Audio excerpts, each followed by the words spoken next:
takes all my money. You know I'm through with buzz. Yes, I'm through with buzz. All right. Oh yeah.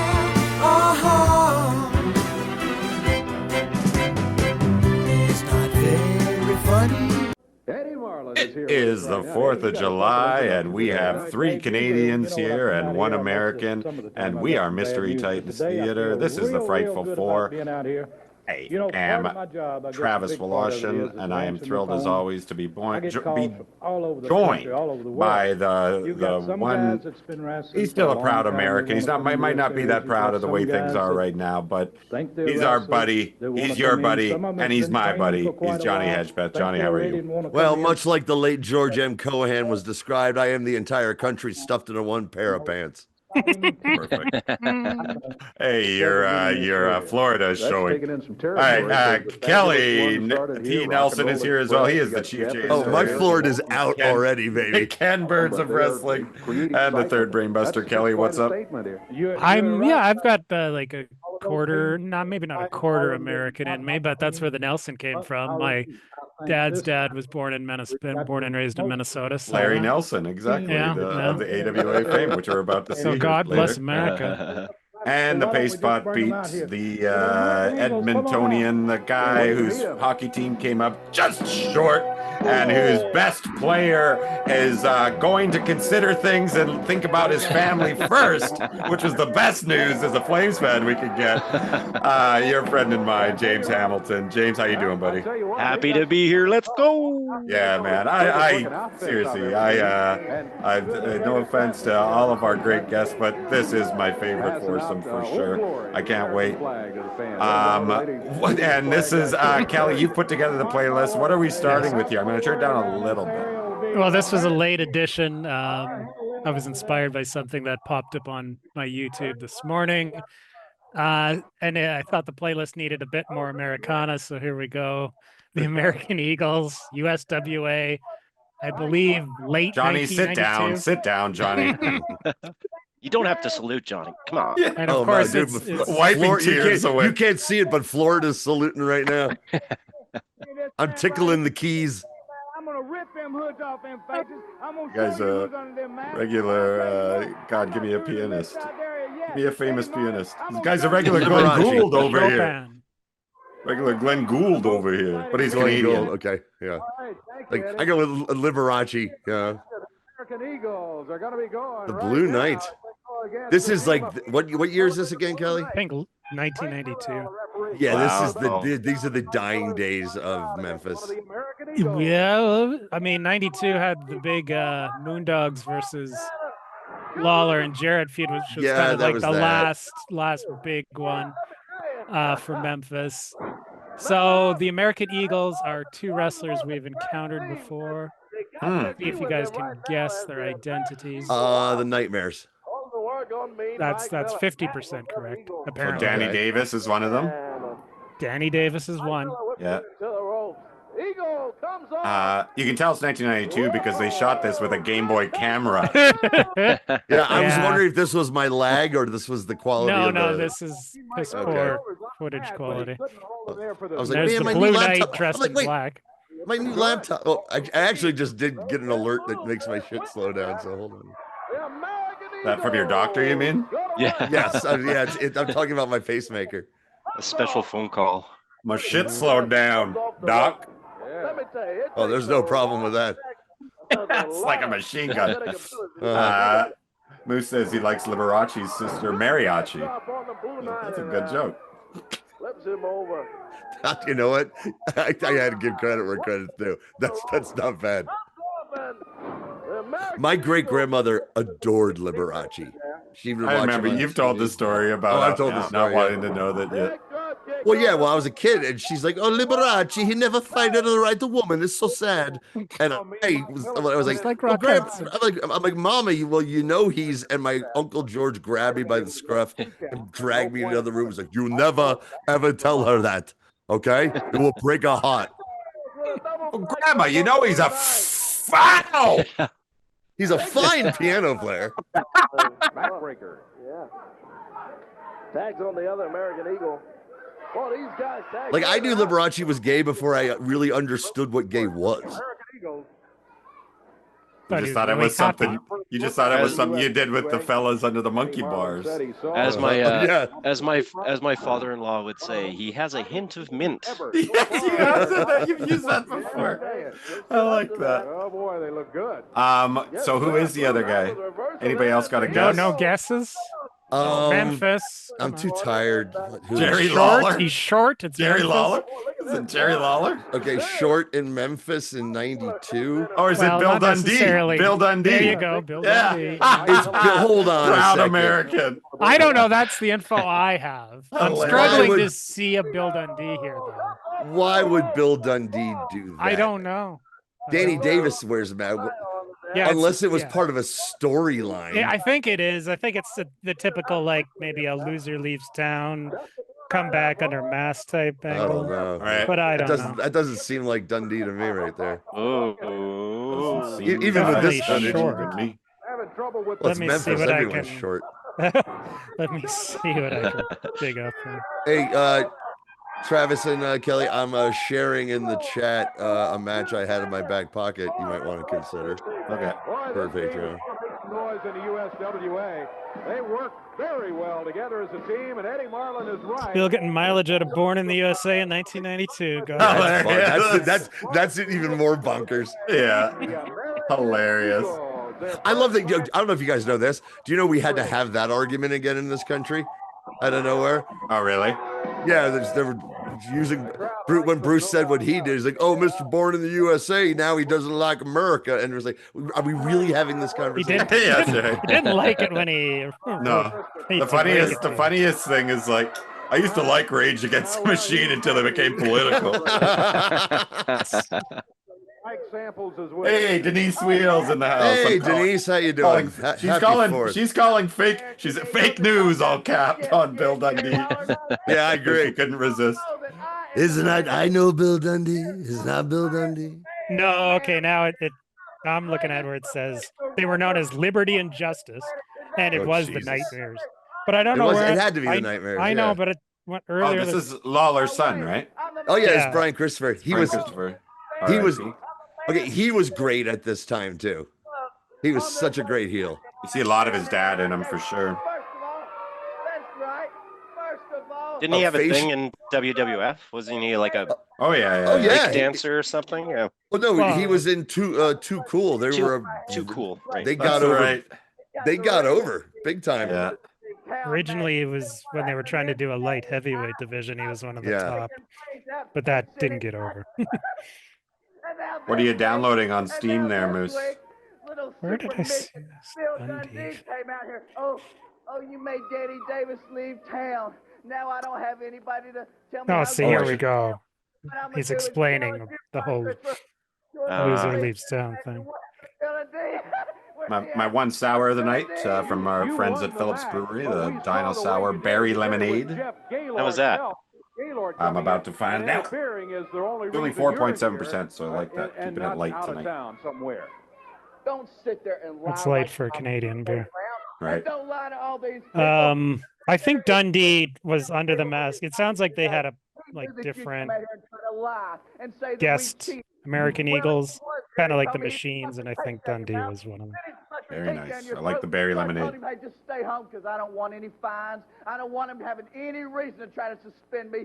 So don't sit here and Man, lie. the crime and sports on Brian Christopher is bad. Really? I mean, because yeah, he ended up having his problems, but and Lawler lost the lawsuit that he filed against the police department where Brian Christopher hung himself. Hmm. Ooh. He was in holding in jail and he was found hung, and it's really shady and weird. There's some shit that doesn't add up. From that angle, couldn't see Jeff Gaylord, but the fans that were there saw it. Big liar right here. Oh, there's Corey Macklin in the back Yep. because Lance wasn't doing it. 92. Lance was 92. Was that when Lance was in a world WCW? No, that was like 89, 90. But that's still the other guy, He's right? retired. That's Yeah, Dave that's still Brown. Dave Brown. Dave Brown, but, pardon me. This is Corey Macklin became the Oh announcer. Yeah, I don't know. I haven't watched, to be honest with you, much of this 90s era of Memphis, yeah. No, Me neither. just a few of the highlights. I had no idea. It only makes sense that Brian Christopher was there. It's hilarious. Oh yeah, that's where you got to start. And again, they never ever once mentioned or inferred that he was Lawler's kid. Even though it's blatantly obvious. Yeah, it's pretty obvious. Yeah. Did anybody talk about him getting a push he didn't deserve, perhaps? Or No, because at the time there was a dearth of talent there, and he was good. I mean, and Jeff Jarrett had, created the precedent of real promoter Darth Vader sons of talent wrestling. Well, that's just, but yeah, that's Jeff Jarrett wasn't accused of that. He became a big star there after his dad was like one of the biggest. Why are they looking at me, huh? This is going on for me. Yeah, They're driving me crazy, staring at them in their awful gear. That is some of the shittiest looking terrible gear I've ever seen. A couple of juggalos. And they're wearing truck stop T-shirts. Yeah. The American Eagles suck. Anyway, that was just a little appetizer. Yeah, oh, it was delicious. Yeah. $10, Here we go. Oh, AWA. That's yeah. That's a coincidence. The match I put out there for your consideration is an AWA match. I see. Cool. Well, it's been a while since we've watched anything from the Major League of Pro Wrestling, the American Wrestling Association. Oh God! And I believe this is the first time we've seen the pink room, baby. Yep. Yeah. This is the end, beautiful friend. The end. He's pooping his pants. We're deep in the Team Challenge series era boy. for AWA. The close-up of somebody's carpet there. Kelly, I just ordered a bunch of new books I wanted to read, and I was waiting, and I needed to read something quick because I'm a reader on the toilet. And I reread Death of the Territories again. So this is fresh in my mind. Fresh in your mind. Yeah, it's a much maligned Team Challenge series. Kind of ahead of its time team. With the draft that started the whole thing. Like, the concept was it was 3 teams, and they drafted each team drafted from the roster, and then they competed in a series of events for points for... I don't know if it was ever really explained what the winning team was supposed to get, but it went on for a good year anyway, and basically killed the AW dead if it wasn't already dead when it started. So Zbyszko had a team, Slaughter had a team, and Colonel De Beers had a team. Then Slaughter left for the WWF, and Baron von Raschke took over as the leader of that team, I believe. Zbyszko's team sounds like a Yola Tango song. Did they eventually give them names? They did, yeah. I think, yeah, no, they totally did. I'm not sure when. And it was a mix. Each team was a mix of baby faces and heels. So that was kind of an interesting. Oh, look at that lettuce. But check out the head of hair. But that green screen's hilarious. He looks like it. Yeah, he's already going gray. Wow, he's already crazy. going gray. Are you sure? That's just not a shitty character. No. He looks like an Obi-Wan ghost, like a Force ghost. You have to go to Dagobah, Sting. I've seen this era before, and he's going gray young. You've got a main event that will feature 6-man tag team action, and you've got a Team Challenge Series update with Lee Marshall. All of that sounds prepubescent. Get some Stagger Lee too. Oh boy! Let's go back to you and Greg. Just being green screened of footage from better times. Green screen Bischoff. The kid had a Johnny V LGN figure. I bet you I'd buy this guy's Spike Jones. Wow, Spike Jones. The filmmaker. Wow. Big fan. Oh no, that's the musician from the 40s. Right. Yeah. Yes. Right, Ralph, and I believe Johnny Stewart's coming back. I want to get a picture of the 3 of them. Definitely not Larry Nelson on Uncle Larry. Oh, we saw this guy once before. Johnny Stewart, yeah. Johnny, there's what? Speaking of Liberace, when he gets out of the shower. Liberace, what you put on when you get out of the shower? Yes, I put on that much makeup. Look at this guy. He looks like he's been Botoxed. Botox Chris Candido. Wasn't Yeah. Johnny Stewart a What song race is car that? driver of some sort? Or is that Jackie Stewart? I think, yeah. This is Johnny Gill. In your birthday suit, you've got your best features straight from Mother Nature. Oh, and he spells his name the worst way. Yeah. Jonnie. Yeah. He's here to play today. Well, he's here to play, but I think he's coming off that surgery. This is just when I was starting to listen to pop music, or at least when I really remember listening to AM 106, Kelly. Okay, I like the tights. I like the tights. Station. Hey, everybody, look at my tights. I like. You know, I'm a sucker for a message on someone's ass. Yeah. It says spoiled rotten. That's good. That's good. It just lights up when he shits them, though. That's just the O. Usually they're just one. When he shits himself in the ring, it turns on. Yeah. And you can tell he's already resorted to the mind games due to the back of the... When Spike Jonze, the filmmaker, first came on the scene, part of me was like, oh, fuck you with that name. There already is a famous Spike Jonze. It was a Zeddy. Because it was in the 90s. I think he came out of the... He was a skateboard video director first. Oh right, I know, and I like him, and I like a lot of his stuff. But at the time, I'm such a 1940s nerd that I'm like, who the fuck do you think you are? There's a very famous Spike Jonze. Didn't Spike Jonze from the 40s die on stage?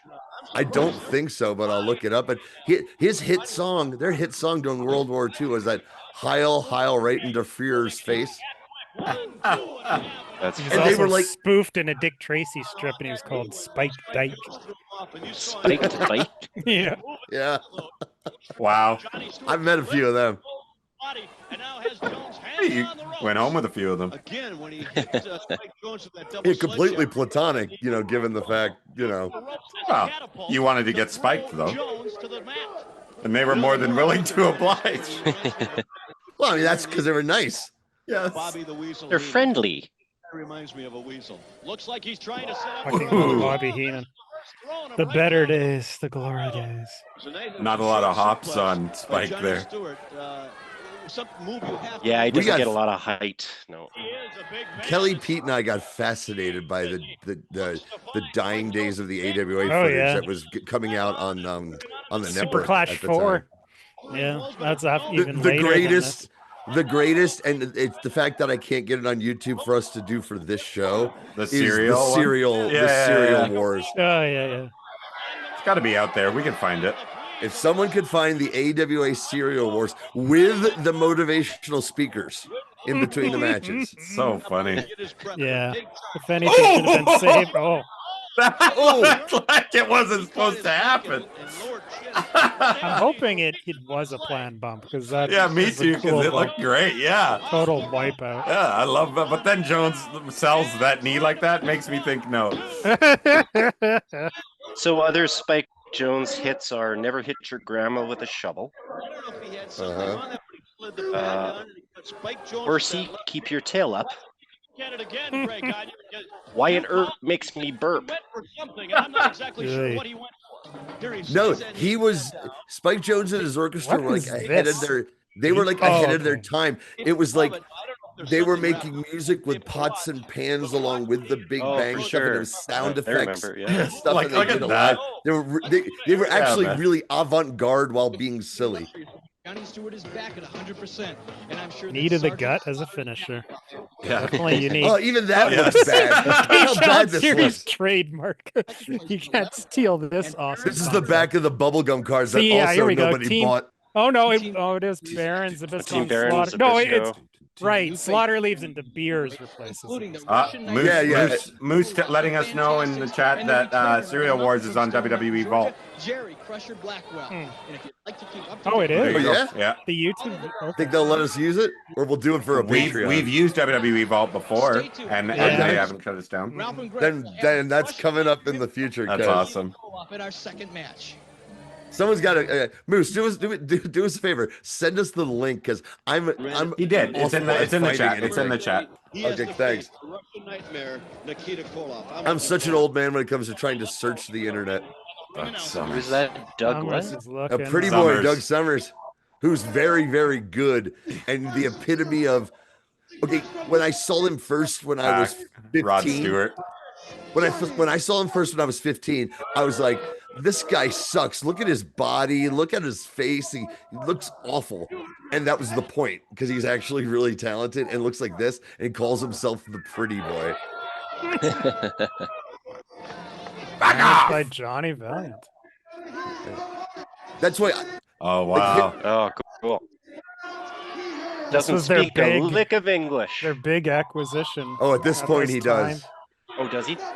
Yes. Drop He still has mass. Nikita accent, but he is quite eloquent now. Yes. To show what that country can do. Yeah. Nikita with hair equals bad Nikita. It's the worst. Yeah. And I've seen him wrestle. I watched him in the Meadowlands about 4 years ago, Ralph. He's a tremendous talent. Big, pretty strong boy. individual. And Doug Summers. Summers. When Summers. This is a good matchup. He's getting on him right When away. Summers and Buddy Rose were champions, I was still enough of a mark or whatever it was to not recognize that these guys were amazingly talented. I just thought, like, look at these fat, out of shape slobs. Just like the after mags, they wouldn't rank them in the top 10. Yeah, well, I was definitely influenced by the. At that time, I was definitely influenced by the after mags. Sure. Trying to get on him early, Greg. Yeah, no, the after mags totally trashed them on a monthly basis. And they also trashed Nick Bockwinkel being the 50-plus-year-old world champion, which I also agreed with. But now, I mean, if you go back and watch this stuff, it's fucking awesome. Bockwinkel is still awesome. Rose and Summers against the Rockers is an all-time great feud with some unbelievable heated brawls, bloody brawls. A whole lot right now, snapping right back. And like I said, when you get him fired up, he is a he's just. Not the same. So unimpressive. No. Yeah. No presence anymore. It's a drag, Just man. another guy. Oh, Nikita? Yeah. Oh, his heart wasn't in it either. No, his wife had died, right? Yeah, I mean, he had come back after she had passed and kind of in WCW and got jacked, but his heart was never back in it after she died. He looks like a modern day indie wrestler who's been going for like 5 years, but still hasn't figured out his gimmick. And that's when Nikita's one of those like rather successful preachers out there. Yeah, Moose telling me the link isn't actually even from the vault, so he found it somewhere else. Great. I was thinking because I've looked Thanks, at man. the vault lineup recently. Didn't come across it. When he gets an opportunity like that, again, sending those big chops in. Luscious. You know what I'm saying? That means he's disgusting. Those are sarcastic So weird quotes. that it's in reverse. Yes. Yeah, those quotes had tone. Yeah. The manager, Luscious. Johnny Valiant, Luscious. Mama Luscious. Oh, that's sickle. That was- And a 3.1 kick out by Doug Summers because Yes. he's not taking a job to this. Let's go, Luscious. Is this after? This is post Iron Eagle. So we're buddies with the Russians. Nikita's He had embraced glasnost and perestroika. But then right when he goes back to when he gets back into shape and goes back to WCW because then they push him as when Lithuania became really in the spotlight after the fighting the revolution, fighting that and the basketball team the same year as the Dream Team who were like the dead. Who were the underdogs, who the Grateful Dead paid for all their gear and everything. That's why they wore the ties. Managed to get in there and like win the bronze. And so Lithuania was hot here. So that's when Nikita declared that he wasn't from Russia. He was from Lithuania, and he wore the Lithuanian colors and all that shit. That's right. And feuded with Dangerous Alliance. He was in like Sting's gang of good guys. Oh yeah, he had a big comeback. There's a teaser for a lot more stuff that's coming up as well. We're gonna be diving into '92 WCW. Love it. Man, I can't get over fucking Bischoff's look, man. What's that? I'm here for one thing. You know what my personal business manager? John Davidson. I was about to say that. Yes. Yep. Circle gets the square. The way this is shot, though, he looks like Taylor Negron. Area Rog. You can't say that. What? Oh, come on. He just called him Larry Nabisco. I didn't know that.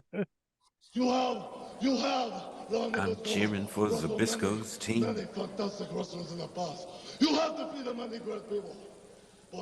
Crowd is. So what is this? The crowd goes mild. I mean, where's the lie? You Take a look have at to this. look. Not so impressive as Look at my titties. You have to look up some of the footage of Nikita now, just talking, because he, like I said, he's a successful professional preacher.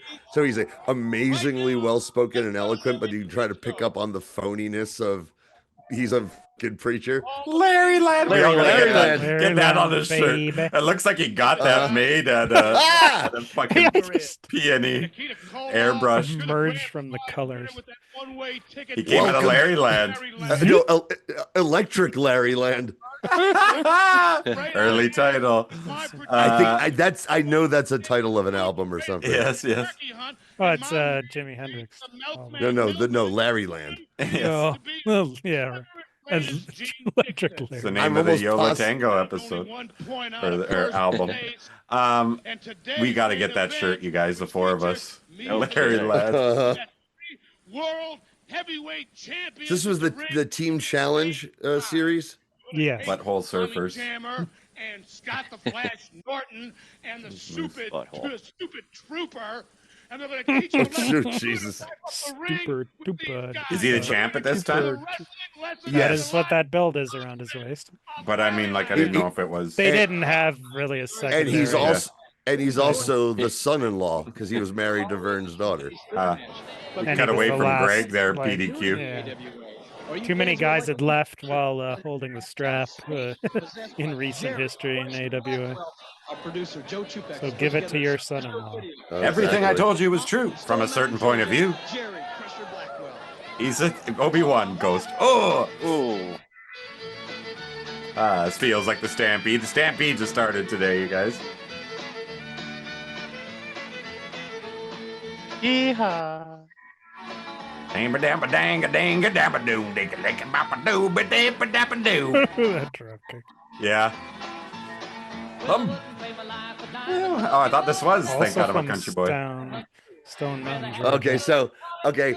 I don't know if we do use my suggestion for the Patreon, you're gonna see a young and awesome Jerry Blackwell. I'll just tease that. This is not. Well, I got me a fine wife, got me old fiddle. The sun's coming up, I got kicks Well, not on that the much fiddle. Thank God I'm a country boy. I am not embarrassed to say I fucking love John Denver. Yeah, man. Oh, what's not to love? Yeah. I smell something. But he's close to death, and I'm not kidding. Oh yeah. Oh wait, wasn't it like within 3 years, Kelly? He passed. He didn't get out of the 20th century. He just died from excellence. No, but that's one of the. Okay, yeah. That's how I choose to believe it. Greg looks like he's about to start crooning Christmas carols. I know. Well, yeah, it was December. His dad beats him with a sack of oranges. Just like big. At least they're mandarins. Not so big around Christmas time. Yeah, James, just in the 80s, Jerry Blackwell was one of the most talented wrestlers you ever saw because he was a fat guy and he did amazing things. Just based on that. Great heel, great baby face. He was awesome. And he was a lot shorter than I've never done this before, man. Tom Stone. Tom Stone's first ever match. I can do this shit. Rocky. Oh, that guy has played a sergeant on a MASH. Definitely. Yeah, a guy who drives a Jeep for sure. 100%. Oh, look at it. This is like You didn't Jerry. tell me. This is like Garcia at the end of his life too. This is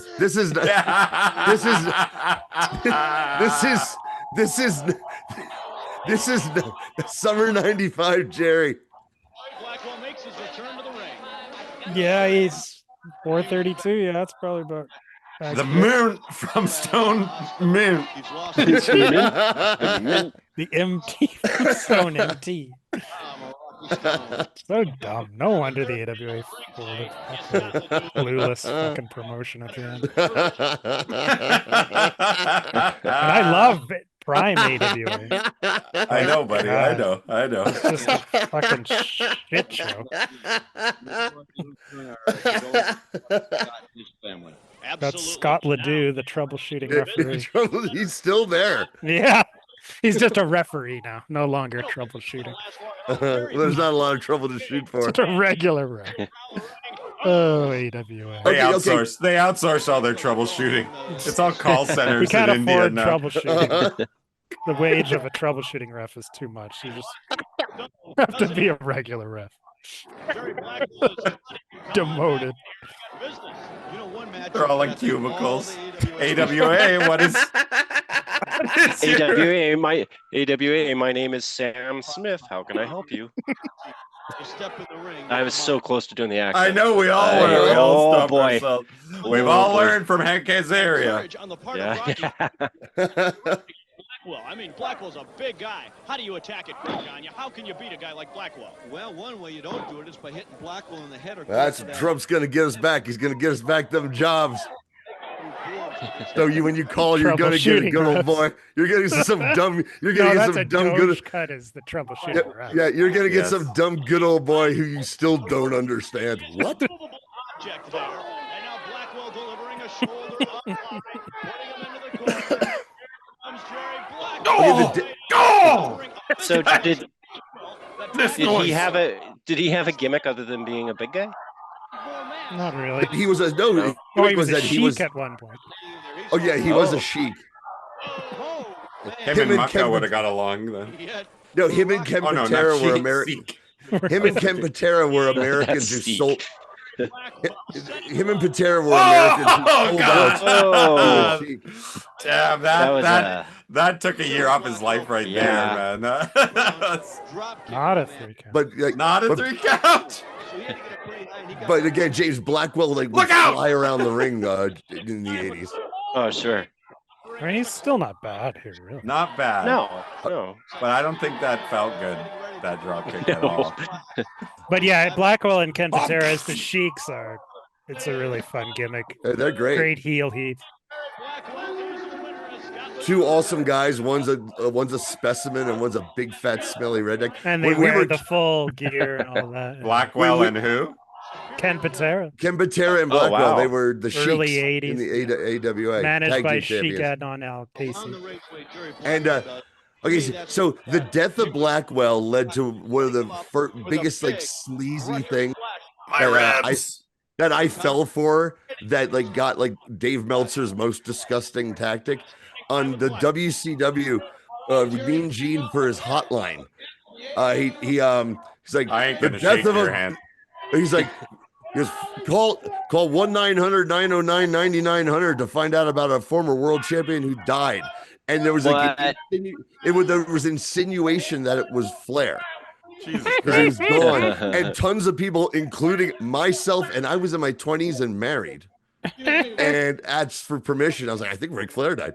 And I called, and it was that Jerry Blackwell died. He had been a world tag team champion. And it made like the wrestling news of like that was a really That's sleazy so thing. sleazy. Yeah. That is And I terrible. fell for it. I fucking fell that for it. hotline was known for its least. Speaking of Sheik's here. Yeah, this there's is a Casey, Sheik. Here he is. isn't it? Remember the good old days, Jerry? Yeah. This is Sheik Adnan. Jerry, you Wow. need to take care of yourself. You don't look well, my friend. Trying to recruit him back into the Sheik life. I like those glasses. Yeah, they're like from The Jerk. Yes, the Opti grab. Or the Opti grab. Godfather. He's about to get shot. He's about to get shot right through. Mo Green, yeah. Mo Take Green, that right? envelope, take the sword, come back to the desert, Jerry. All right. Can I eat this? No, Jerry. No. This is cool. I didn't know this happened. I'm really hungry. Thank you, Jerry. Thank you. How old is he at this time? I appreciate Sheik Adnan? Yeah. Christmas, boy, but I wouldn't give you air if you was in a jug. What do you say? I wouldn't give you. I wouldn't give you R if you was in a jug. I don't get it. Give you don't R? get that. Air? Air. Travis, you don't. Oh, you don't air. speak redneck. Oh. R in a jug. Oh, I get it. Doom, doom, doom, doom. I grew up around these people. Reason I'm out here right now. He looks like $1 million. KC does. Yeah. I mean, he wasn't too old. He would still have a run in WWF ahead of him. As what? A Sheik? As General- General no. Adnan. General Adnan. Oh, is that him? Oh, that's Yeah. crazy. Oh, I had no idea. Slaughter. Yeah. We were Right. partners a lot of times too. He was in what? In one of the weird racist wrestling things. He was like the only Arab who was an Arab. But when he comes to America, instead of being an Arab, they made him a Native American. Yes, Billy White Wolf, Baghdad who Bob. coincidentally had his neck broken and angled by Ken Patera. There we go. So it Full all, circle. yeah, It tied all- together. Moose was as Spiderweb. Baghdad Bob. Was he known as that as well? Baghdad Bob, sure. Fire up the fiddles! To give us an update. Doobie doobie doo. Who's this Steve Buscemi looking? I dude? don't know. Lee Marshall, baby. One of my guilty pleasures. I like I the hate leaderboard. That's pretty cool. Reminds me of In-laws. Kids League, baby. Team Baron with the 1-point lead. What is the Team first Slaughter team lagging for? behind. There's Here a we go, turkey. the Is that turkey a on the raw pole turkey? match. Baby That on was a for pole Thanksgiving. There's a baby on a. Vern was trying everything. It had babies on Baby. poles. Uncooked turkey. Gonna get salmonella poisoning. Salmonella. over Oh there. my That's God. disgusting. Not without my baby. Not without my That's baby. Jake the mailman Milliman. No, Just the starts milkman. Eating it. Just Milkman. starts eating the It meat is the from milkman. the Oh, Milkman. God. Just eating Jake the raw milkman turkey. Milligan. Milliman. Milliman. It was Milliman. Milliman. He's very sick. Okay. Take a- Jake the It wouldn't be as Jake- bad as if they got a new chicken every time. They insist. They I'm a insist scarf on eating down the the- same day. I'm gonna scarf down the giblets. I'm out of here. chicken. Get that chicken. Don't you touch me. Come on, right. But they're on the same team. So this was a twist. But that's as far as it goes. We were friends. Baron Blitzers keep first He's place. and slapping Can't believe we the- let a slapping chicken the get bird. between Jake, us. Jake Tell is him to gonna. stop touching that bird. Jake is gonna fuck that bird. Fuck that bird. Fuck that bird. That's the chant. And Flash Norton. And Bischoff keeps trying to broach the subject, but can't find a delicate way to ask him. So there's reports that This bird has been eyeing you. Monkey boy. What is that guy's name? Monkey Boy. Jake the Milkman Milliman. I'll handle this one. Oh, Travis. I'm on the line. Can I talk to Monkey Boy? Oh, this line, yeah, this was even more sleazy than the WCW one. Okay, hi. bedroom secrets. Yeah. That's just his. Vern got him It's with just his his shirt off. home number. It's his home number. I'm thoughtfully stroking my. That's what I balls. gotta use that I'm green thoughtfully screen. I stroking just have my gay balls. sex behind him in that green screen.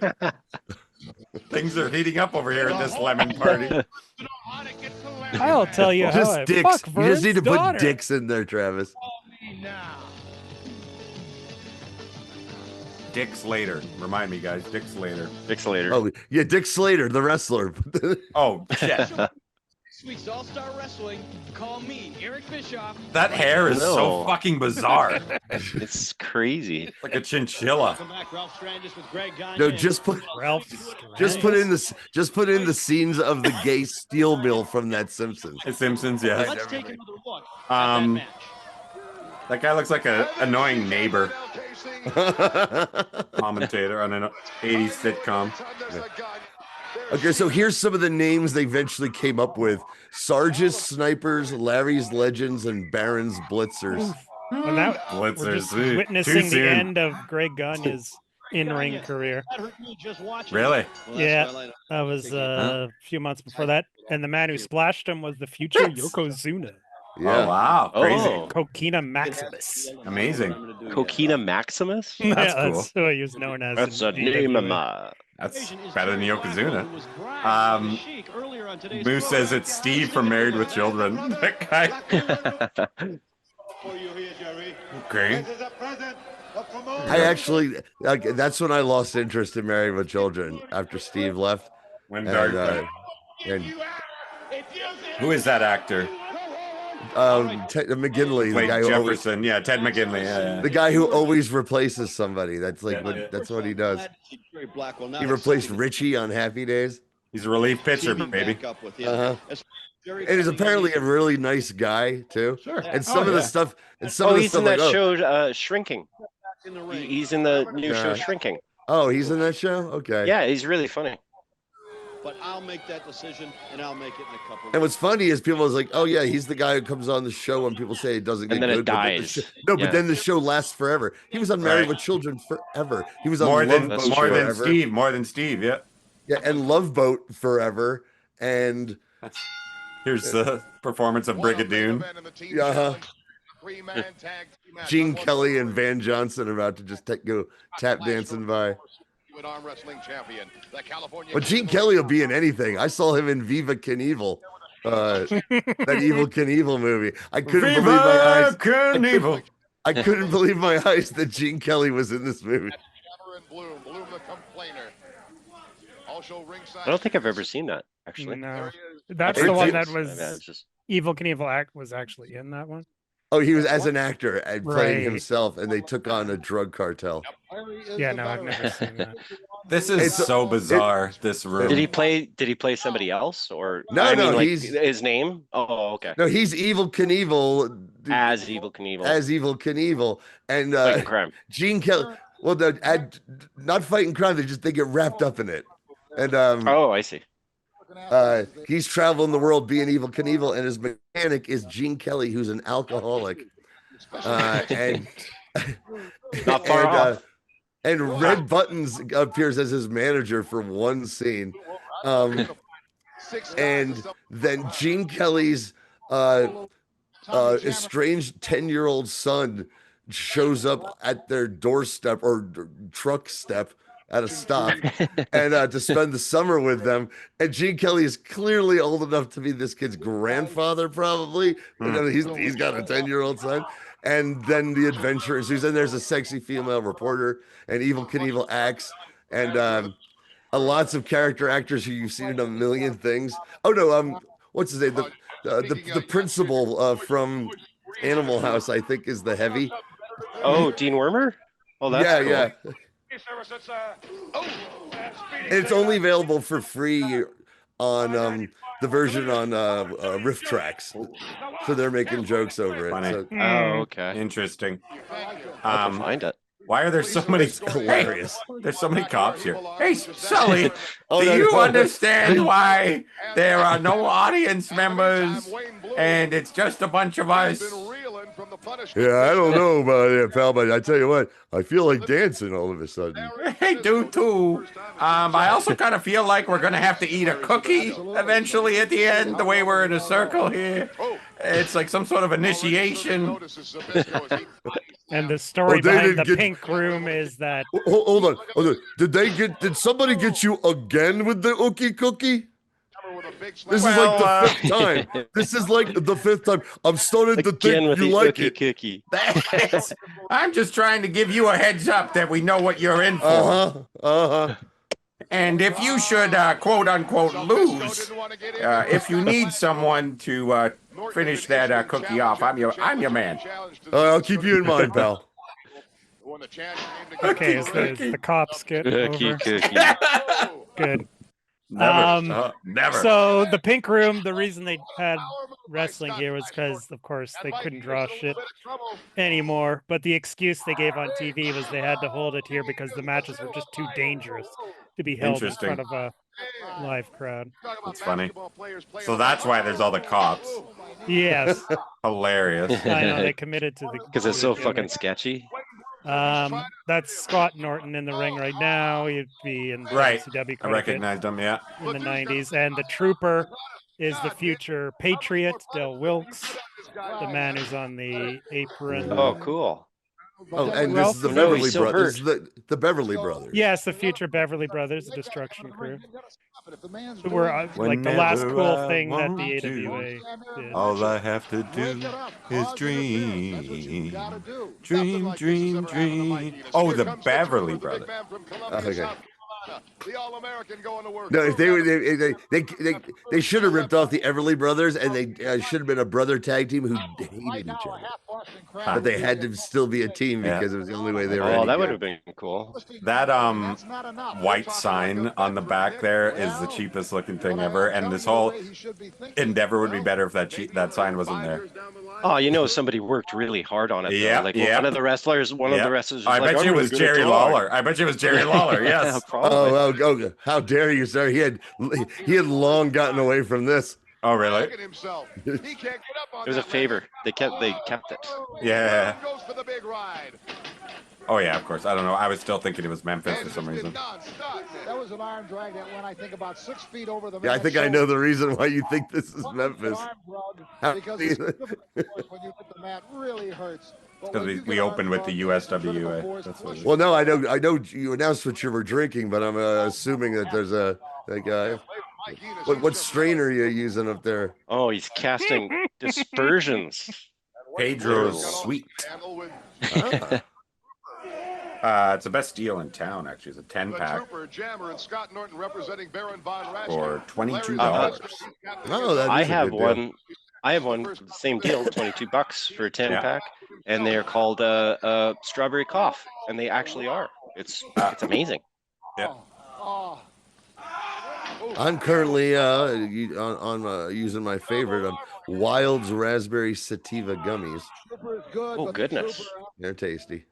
Himself, Trooper should have went for a pinfall. Gummies are the only thing that makes me kind of green out, so to speak. There's times when Johnny, there's one time you've mentioned I've been way too high, and it was when I was on gummies. Yeah, I don't think I could do the show on gummies. I'm on 2 gummies. I would just that explains be like, a lot, doesn't it? I mean, generally when I'm on the show, I do go a lot, but. All right. Zbyszko throws him down, and down goes Zbyszko. Down again goes Zbyszko. So I'm assuming there's not much more of AWA. No, this is the end. This is the. Well, no, this is December '89. They actually went until August, I believe, of 1990. Oh wow. That was the last taping anyway, and then I think the TV lasted for a bit. If they got 1 year, I mean, look, if you had a friend and they only were told you had 1 year left of life, that's the end. Yeah, no, this is stage 4 for the AWA. Stage 4 AWA. It's terminal. Stage 4 AWA. There we go. That's pretty good. You're welcome. Bad news. You've got Stage 4 AWA. To be the world's heavyweight champion. Oh, he is a bulldog. He is a pit. It's already signed the DNR. The night they started the Team AWA DNR series was when that diagnosis came down.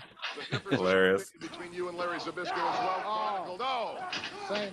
Oh, again with the knee. Mike Enos. I'll tell you a little story about Mike Enos. Mike Enos is showing. Yeah. Oh yeah.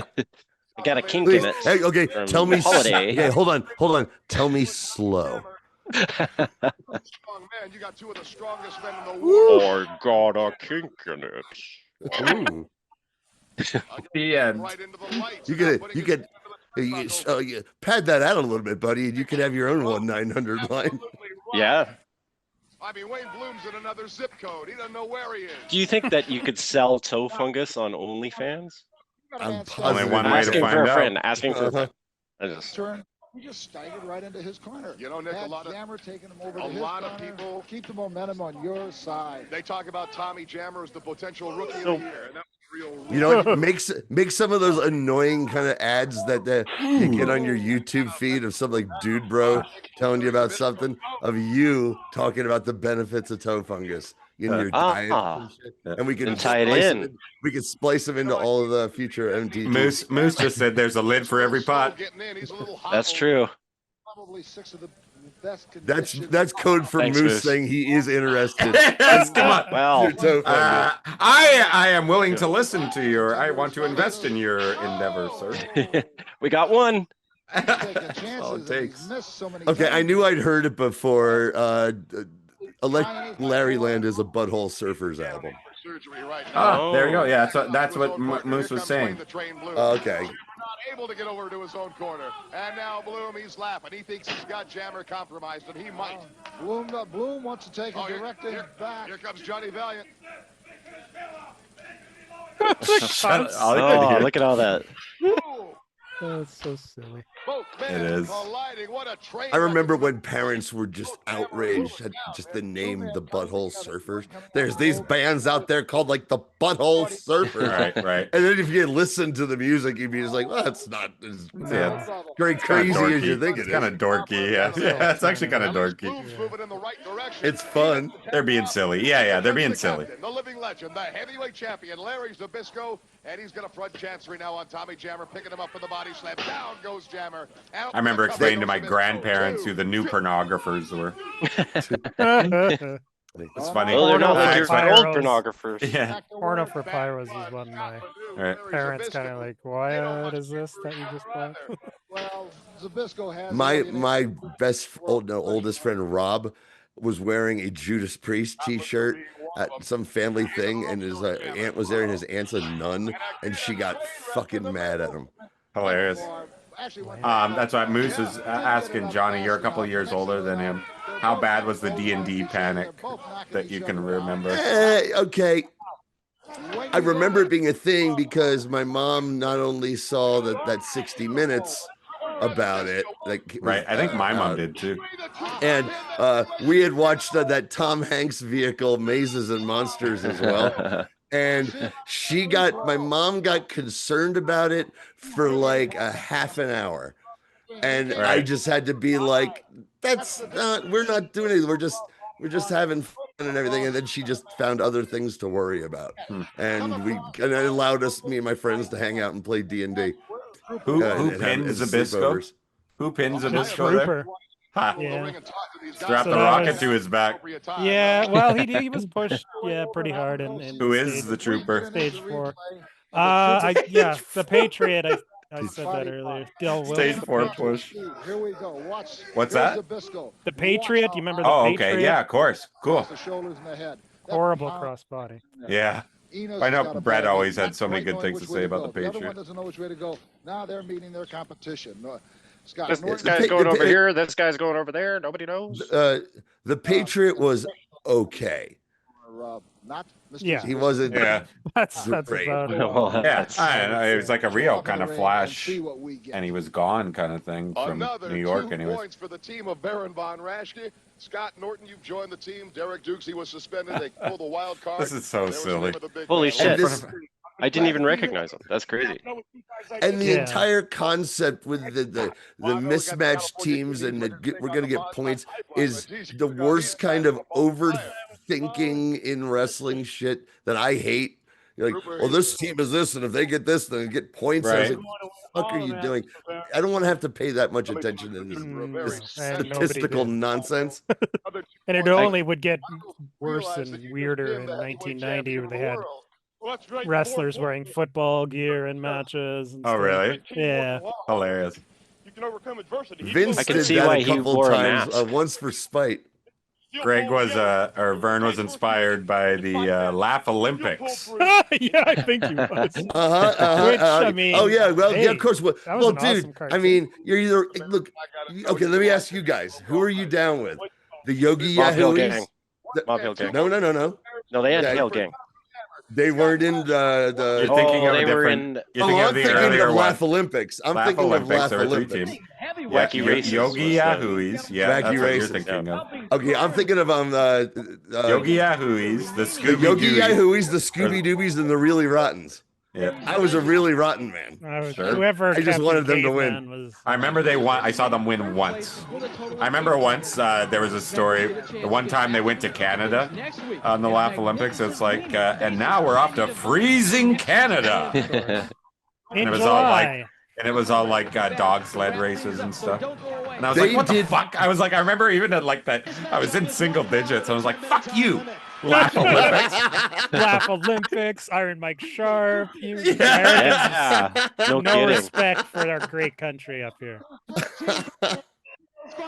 Jimmy Magnum. Jimmy Hey, you know what? $1 million name. Wow, what a team. Jimmy Magnum and Todd Becker. Becker and That's Magnum. a $1 million mullet. That's Okay. the end. We never got to Is see it the Magnum end? and Becker, yes. Oh, dude, I'll tell you what. Magnum no. and Becker. I thought it was a Magnum full and Becker. episode. Sorry. Okay, back Tease. when I was sexually active, I always used to have a Magnum on my Jimmy. So On your Becker.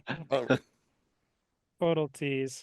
All right. Well, Okay, this here will on my make up Becker. for it. That's what I call it. Oh, cool. I love it so much. I named it after a Ted Danson sitcom that that had yet I to come never out. watched. That had I never yet to watched. come out. This match brought to you by hepatitis. That show had Ted Danson and Terry Farrell from Star Trek Deep Space Nine, and I still know, I was like, I'm not gonna watch this because I know it. I could And tell. the already black this guy sucks. from Swingers From playing a Swingers, blind guy, yep, playing a playing the blind guy. There were these talented people, and I just took one look at it. I was like, I know. Nope, I have never not gonna seen watch a it. single What was episode. that show? Becker? Do you remember? Oh, What was yeah. his job? Yeah. What was his job? Was he a writer? He was a psychiatrist. Psychiatrist. Yeah. Or no, That's no, he was a crazy. doctor. He was a doctor. He was a doctor. Oh, just a family He- doctor. That's right. Yeah. Yeah. And he hung out at a bar because, of course, you're going to have Ted Danson at a bar. How could you not? And it was on for, I don't know, 18 seasons or some crazy No. shit. Yeah, something He got- silly. yeah, he had a bunch of short. Well, it seemed like they were short-lived series. Becker made it to syndication. That's all I know. Wasn't there one where they worked at a newspaper? That's I what thought I that's was what gonna- Becker was. Yeah. No, it was called No, Ink, Becker I was a believe. doctor. Ink. I think Ink was so. the one. Yeah, Yeah. Ink was the newspaper one. He had that mystery show with, Yes. was it him and Galifianakis or? Oh, the Bored to Death. That was really good. Yeah, Yeah. Jason Schwartzman. Schwartzman and Zach Okay. Galifianakis. Yeah, and he keeps showing up in every season of Curb Your Enthusiasm. Enthusiasm. Yeah. And now he- Lincoln. in the last And now one. him and Woody Harrelson are doing a podcast, and part of me is Right. just like, I like listening to it. I was like, what the fuck are you doing? You're rich. no, You're my rich friend- and you're flooding the market. My I friend know Rick- it's just horrible. Our friend Rick said they had a really good episode on John Went, or George Went, pardon me. Oh, Well, The one on as a- John Went hope was they terrible. could. John Yeah, I Went's know. a piece Yeah, of they shit. hated John That's Went. That's a News crime fest. in sports. That's a crime in sports episode, John Went.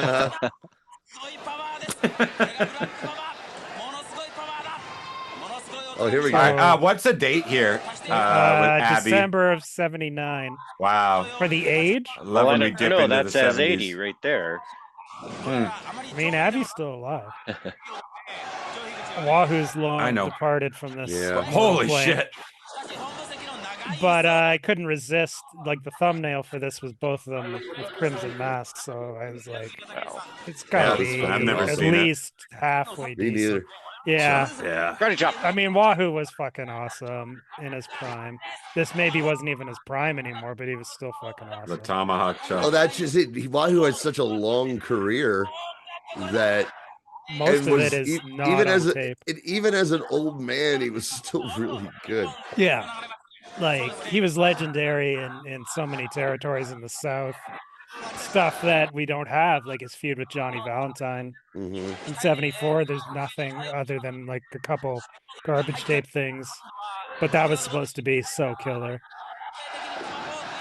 Abby's Abby, man. He's the madman from Sudan.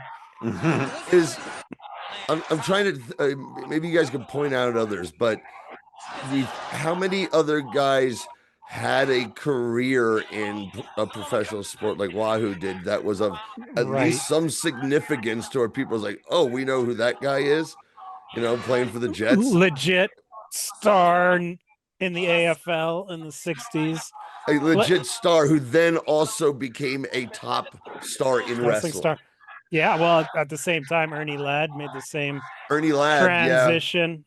I did a whole YouTube series on this. Yes, that's Kelly. Do you know anywhere I can find this information out? I have no fucking idea. That's a good book, man. That's a good book. The two of you and Ryan should write. That's Touchdown true. to Turnbuckles. I'd buy it. Maybe a graphic novel. Oh, I'll do the art. Oh, that's even better. Yeah, well, Wahoo played for a bunch of different teams, but he was unique because he had his nickname on the back of his jersey, Wahoo. The only player to do that, like ahead of his time, like he hate me. Yeah. So Wahoo originated that. But it was a big thing at the games, and it was like on Monday Night Football, like people going Wahoo in the fucking. It was like, who made the tackle? Wahoo. Is that his God-given name? I just thought they were huge fans. No, I just thought they were huge fans of Sergeant Fury and his Howling Commandos.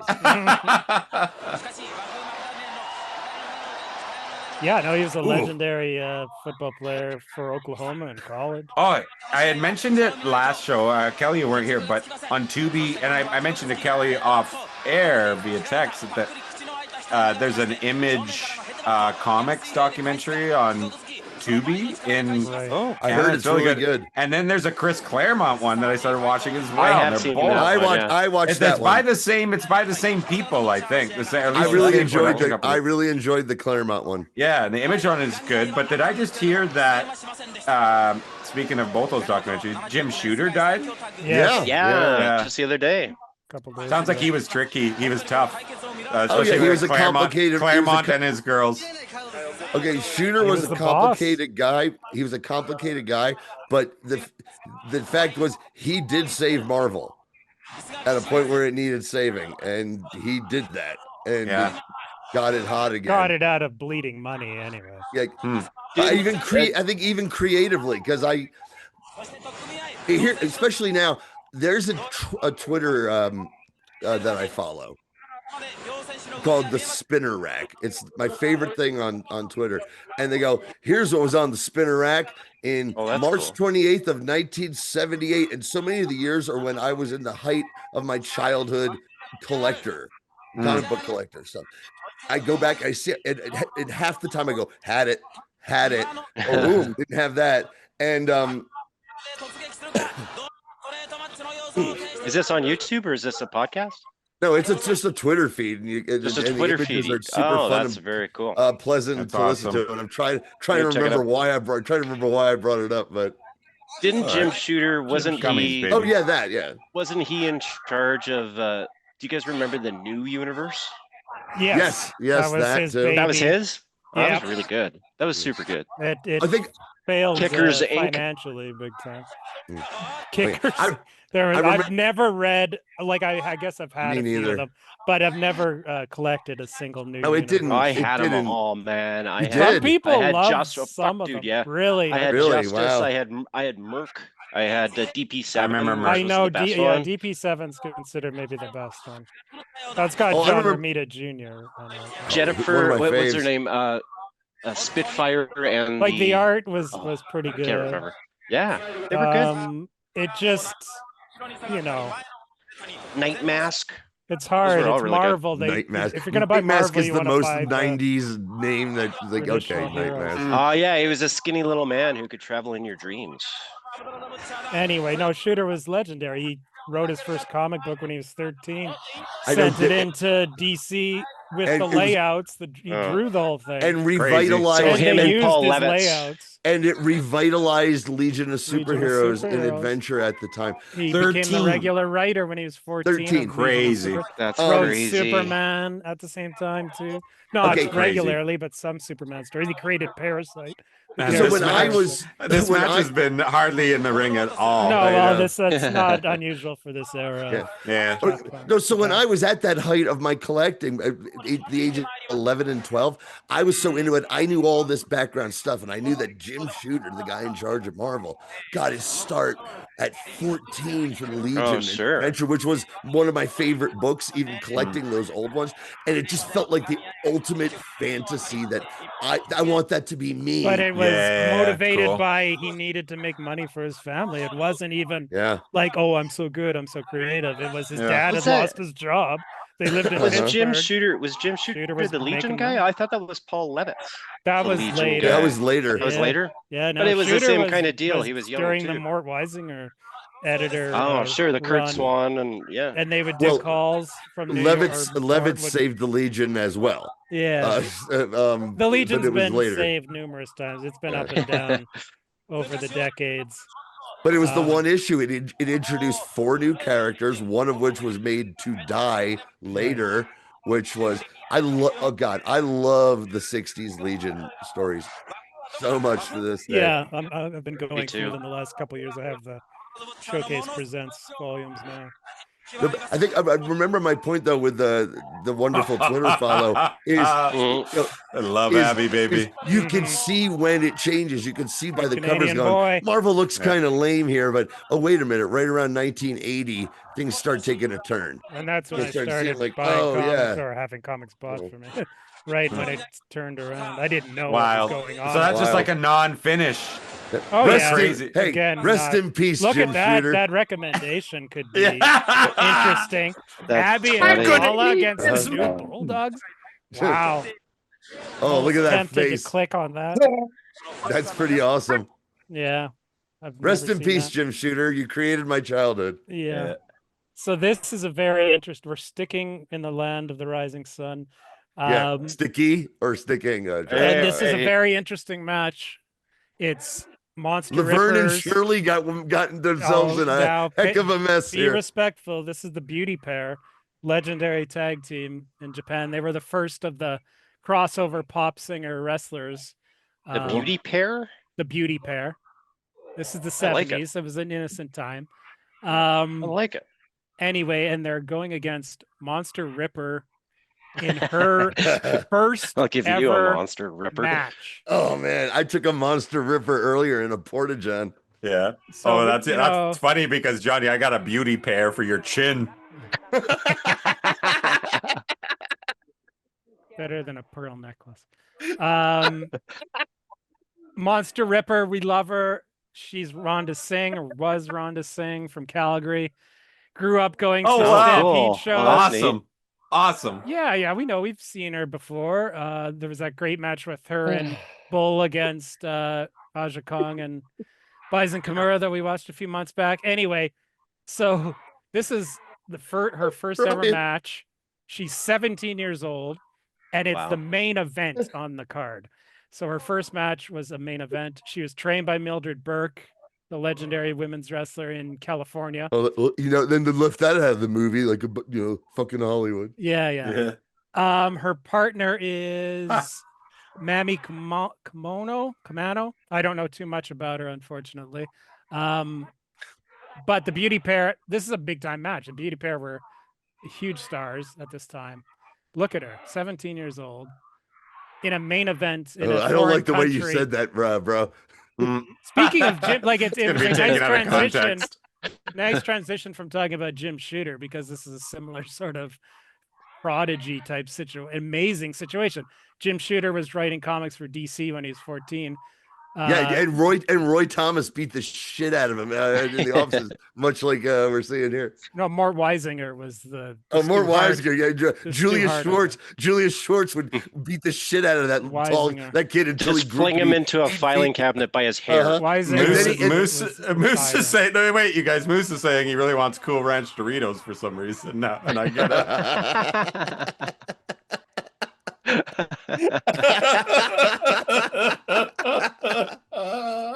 So anyway, think Every about it. once You're in a while, 17, Moose. 17 Okay. years old, wrestling fan. You go to wrestle your first match. You're Canadian. You wrestle your first match in a main event in a foreign country in Japan. Like, it's just mind-boggling. Crazy. Anyway, this should be exciting. I watched a little bit of it. Gets heated. We'll see. It'll be interesting to see how she performs. You know, it's her first match, for Christ's sakes. Wild. They're so rough, stiff. Yeah, I mean, this is 1979. The 80s, of course, legendary. It gets crazy, way crazier than this. I saw a weird one with Bob Backlund and this Japanese guy. Right. Just kicking the shit out of each other. Okay, that was the UWFI. UWFI. They yeah. were doing Work work shoot style. Wow, that was hard to watch. Yeah, it's hard. I hate work shoot style because I think it's boring and hard to watch. Oof. This is just Japanese wrestling at this point. Wow. The men are But it's going just as awesome. hard I like as the it. women. Yeah, big time. Like I like the chaos aspect for sure. Yeah, well, that was, you know, they really laid it, or they're laying it in, but it's still not. They embrace the violence big actually time hurt as each a way other. to stand out from the men. Who's the lady in the black? Rhonda Singh, Monster Ripper, is the one that's delivering punishment right Monster now. Ripper. Bertha For Faye. eventually, Well, unfortunately, mostly forever known as Bertha Faye, Hey, which man. was her worst. You know, because maybe Monster that's- Ripper, She she was turns a my crank. legit pop star in Japan. But You she's know, not the one who's 17. Is she 17? Yes, she's 17. Oh, crap. It was a very good year No. Hold on a second. when I was Bertha Faye. She's only 17. 17. Oh, goodness. Remember that song? I was like, I thought it was do. gonna be ooh, just like a white winged dove. What was that? Winger. That was Winger. That was Winger. Yeah, there's a My- lot of my- that. my Was ex- it was on trend back then for those hair bands to sing about. Remember Winger? Prepubescent Okay, girls. Beavis and Butthead's friend had a Winger T-shirt. The nerdy kid. Yeah. And my ex-wife, one of her close friends who they stopped hanging out after we got married, had gone out to Hollywood to try to make it very briefly, and her big claim to fame was she fucked Kip Winger, and then came back to New Jersey and was kind of. Oh, I thought she'd use that in trash. auditions. I fuck Gabe Miller. That was the audition. He was kind of like Steven Seagal and Chachi. How'd you find out about this match, guy? I think just doing research on the history of Joshi. Yeah, that's it. No, I mean, Just like it it seems like a story I haven't heard at all. Like, you know what I mean? Many interests in pornography and such, but He doesn't have to. Joshi is not one of them. Fuck. My bookmarks That's are a crazy full. story. Yeah. Yeah, well, I mean, I've been interested in her more because she's Does it have a Bulgarian. Yeah, does it have a do people know this story? Do people talk about it? They do. I mean, she's been dead for a long time. You know, she died when she was only 40. Mm-hmm. So almost 25 years ago. So she's, mostly forgotten. Mm-hmm. And I'll tell you this, Kelly, I think there was a period of time, maybe it's too bad that most people remember her as Bertha Faye. I think that may be true of our generation. At this point, nobody remembers Bertha Faye. No. Yeah. So the people who do remember her, I'm positing a theory here. The people who do remember her are nerds like us, who remember all this. Yeah. So it's all kind of cosmically spun around. Yeah. Well, another reason why it's not well known is the bulk of her stardom was in Japan. So right, not in Bertha North Faye. Because if you think about it, Bertha Faye lasted what, 2-3 months? Maybe? Yeah, probably longer than that. She did win the title. God, I love that. Yeah, but that Like, it was pretty short. back and forth. Yeah, I mean, they brought her in. I explained this a while back. They brought her in as Monster Ripper, although they Right, didn't. and I remember So seeing cool. it and being like, Yeah. okay, what's this? This is cool. And then the next week, Yes. I'm looking at she's the wrestling version of the BBW woman from Hee Haw. Yeah. And I'm like, what the Or like fuck is there was this? a woman in Glow wrestling. When they brought her in before. first, it was like, yeah, this is rad. It was just the one appearance she did like a run in. They played it up like she was out of the crowd. They didn't Yeah. even name her, but she was Monster Ripper. Oh, She was I clearly- have seen that. Yeah. And she attacked Alundra Blaze post match. And then she was supposed to feud with Bull Nakano, but Nakano was fired for a failed coke test. And so they Because decided she's the coolest fucking person to Wrestler ever of all live. time. in a country where you're not a citizen. Transformers, more than meets the eye. So for whatever reason, they pivoted to Bertha Faye after Whatever Nakano. reason, I can think of a reason. Yeah. Well, yeah, obviously we know. I mean, I'm surprised she was even. That's exactly what it was. Yes, of course it was Vince. Vince, he's got a major hard-on for hillbilly characters. We all know that. But I'm shocked they even were gonna try her as Monster Ripper in WWF. That's the more surprising. But in true Vince fashion, he's like, we're gonna put the belt on her. Yeah. Yeah. Well, and I remember Whippleman was their manager. That it was kind of I remember funny, And they were in love because he liked Yeah. to. Oh shit! Now here we go. Wow. Was that a Hit this wrench? bitch with a wrench. Jesus Christ. And I just want to, before we forget, you guys, that you're. This is like one of my Transformers, father's union meetings. I saw at a dollar store Transmorphers. I've seen those. With my buddy. And on the way out, me and my buddy were like, robots is these guys.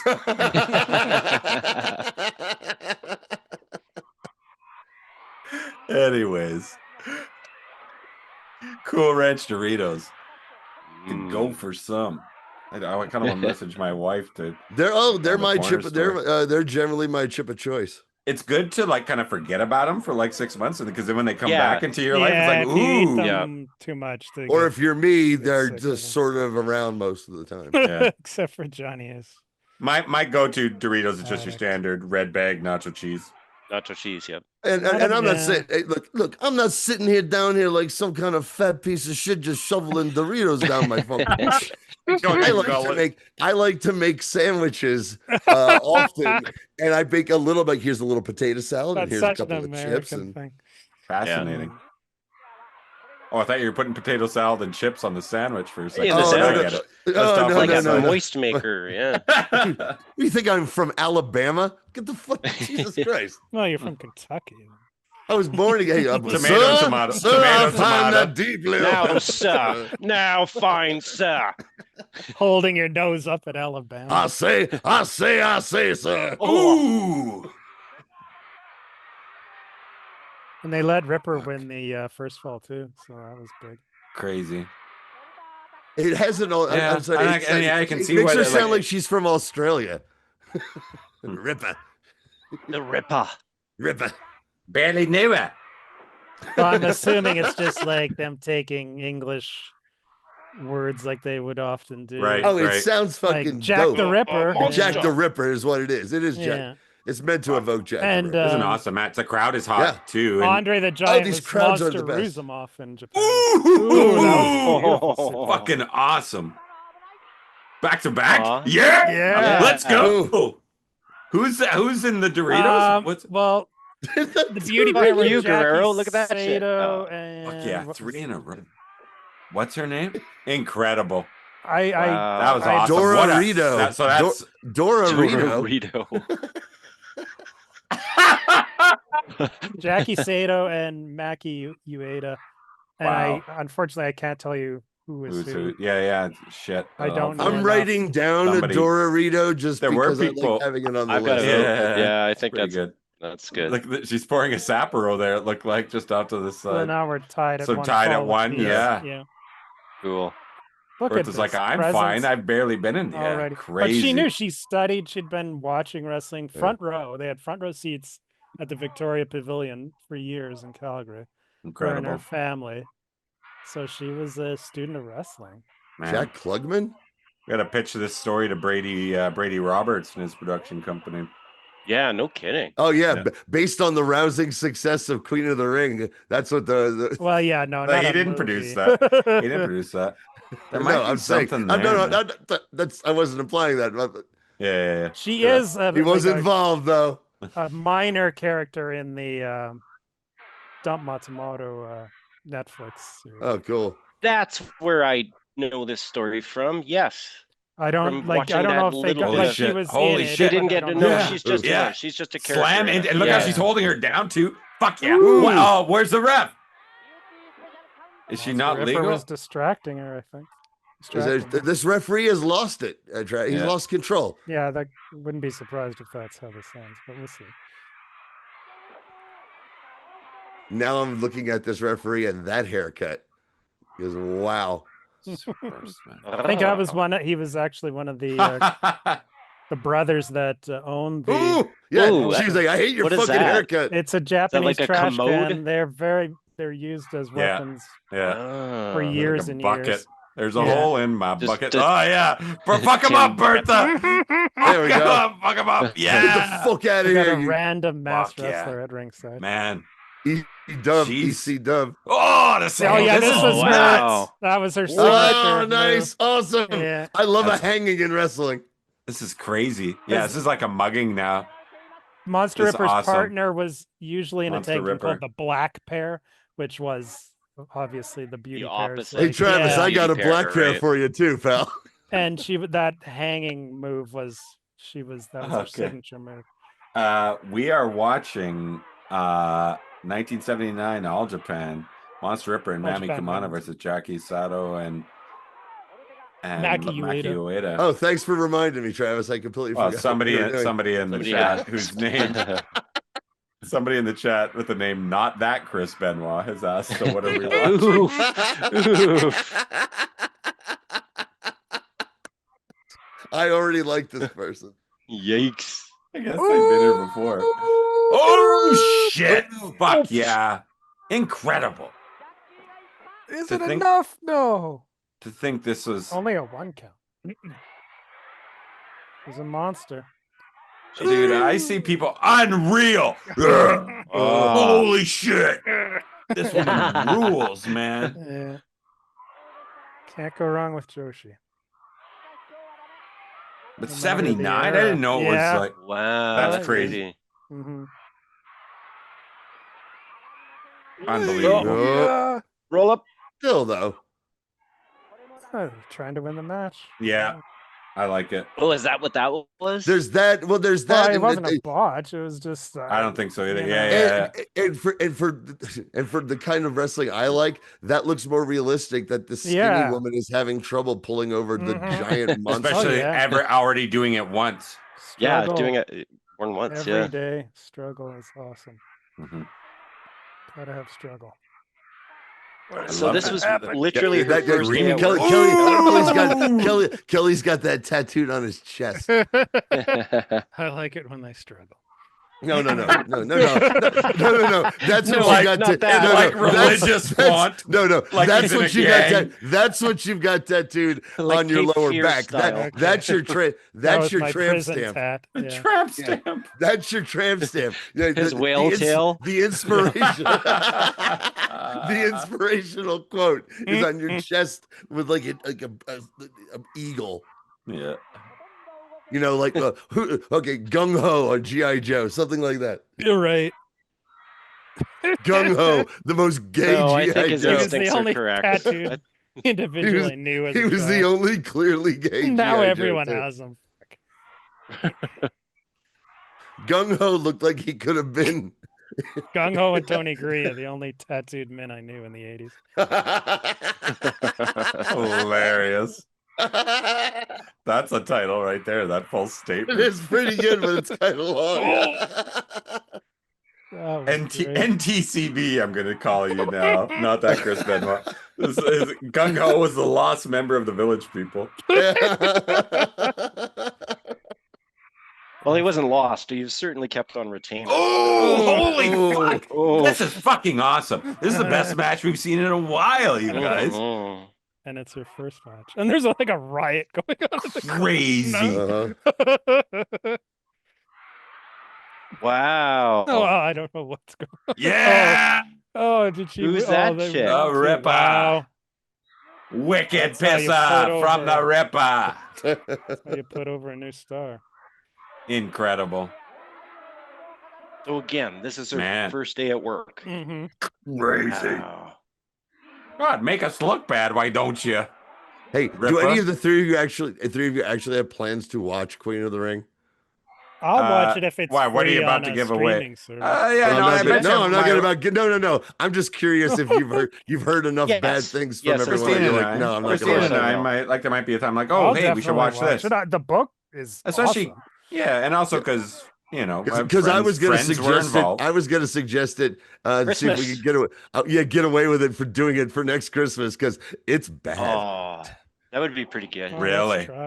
I don't think we could get away with that one though. Is there Who's any that way guy we in can that get away? I don't know. sweet-ass poncho? Interesting. The Calgary Hurricanes. Another tease, double Calgary tease Hurricanes, tonight. baby.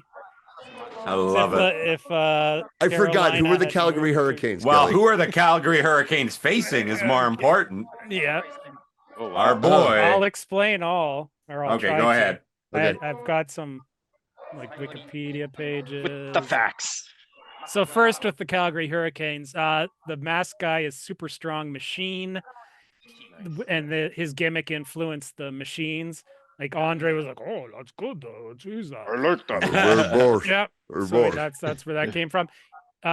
They all wrestled in Calgary in around 1982-83. That's called the Calgary Hurricanes. Super Strong Machine was Super Strong Machine in Calgary, but he was also Billy Two Rivers. I remember that name. Who was involved in the famous Archie Goldie Bad News Allen match. Of course. Yeah.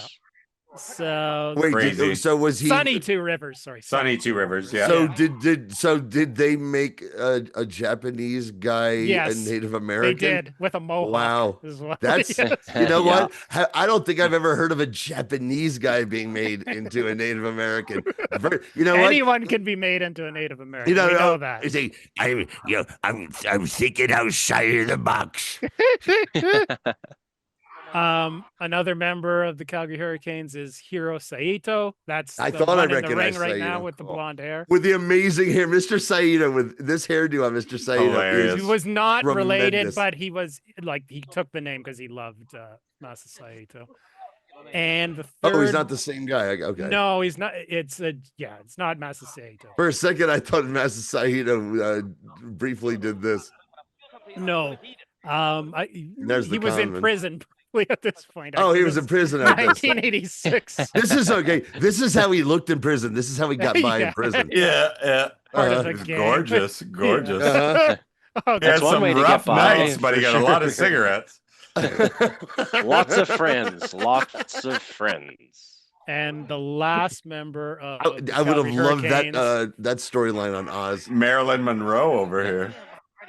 last who was member it, Kelly? Shinji Takano, the brother of George Takano, who was the Cobra, masked wrestler in the WWF, famous match on one of the early Coliseum videotapes for the junior heavyweight title. Johnny, of course, I've probably seen you've that. referenced that, the Cobra versus Black. Oh, the Cobra, Tiger. right. Yeah, from Madison. Oh, that was the one that blew my mind. So this is brother. For years, I didn't think it was the That's his Cobra. brother. I would call it something else. Okay, it's his brother. And He's then- related to him, not him. Wow, and Kelly, no that really brings back so many great memories. Yeah, it was on one of the first tapes I ever saw. I'm gonna. You remember that but guy of you course, fucking loved? Here's his who else is in kind of this shitty match? cousin. It's So Killer Khan, yeah, baby. Killer Khan, and two, from what I The gathered, long just con continues. mid Oh, no, card. I'm all frozen up. I'm frozen up, too. Yeah, I am too. Okay, good. Is this your internet, Travis? Is this the end for the Great Crusader? This is the end of Killer. Oh, Travis the is all Long frozen Con. up too. Oh yeah. Oh wow, that's Oh rare. boy. Oh, Travis is the one. Oh, he's coming back. Maybe his. You guys laptop still there? is Yes. Uh-huh. All right, that was weird. I was like asking about Stand by, everybody. Your head is, for me, maybe it's just me. You're moving like Max Headroom to me. Catch the wave. I think it's the gummy. Oh, it's smooth with me. Yeah, no. There was that one time where Johnny was Max Headroom, remember? Yes. Yes. For whatever your screen. Yes, I remember that. Randomly. Yeah. Are we okay? Are you guys? I just got reminded of that hack that those guys did. Yes. With the Max Headroom mask. Oh, that's a crazy story. Yeah. Yeah. It's so awesome. In Chicago. Never been resolved. That's the dream. To this day. Here we go. Yeah, as we say, the long con continues. Long con continues. It'll never end. You need to put in one of those Simpsons be right back, with the by bees. See how it looks on the thing. Like, I'm wondering if the recording is seeing me or is it seeing you guys? It's a real existential question. Yes. Inception over here. All right, I gotta take a breath. Be right back.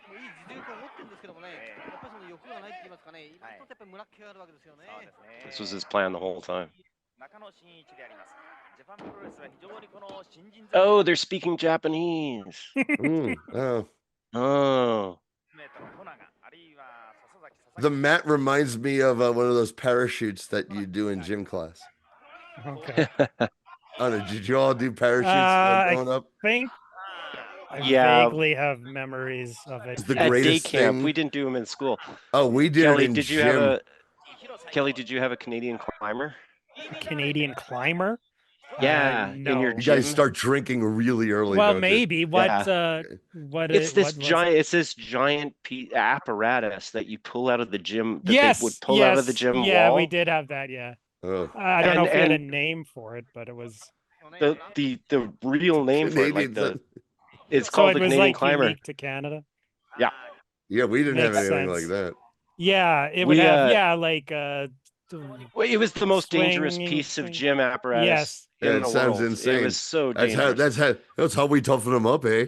Yeah, exactly. There would be like you could climb the rope. That's how you make hockey could players. do, like monkey Just as an bars. example, they had rope, like a rope thing, Yeah, it was a and mix of all rings, and different like they would mix it all up, and they had athletic- like monkey bars. And so this kid, when I was a kid, one of the few times they wheeled it out, because it was a whole ordeal to wheel this thing out. Yeah. This kid climbed up to the top and slipped and hit like 16 surfaces on his way down. Needless to say, we didn't That have was the Canadian end climber of the climber. much after that. My elementary school, the play area was made out of old tires. Where they would make there was like these little They would huts rough cut a radial and with like a bridges tire made out of for sure. bridges. It had to be like horribly unsafe. And Oh, it was I can so, think of like ghetto in retrospect. So But bad. I think right after I was done with elementary school, they got an actual jungle gym. But when I was there, it was a tire. my 1970s very small town, like population town, 185 sort of thing of the town, and everything Wow, just drew really? in from farmland. We had a nice little playground. Things were generally safe. We had an insane gym teacher who would come up with fucking shit for us to do. Bombardment.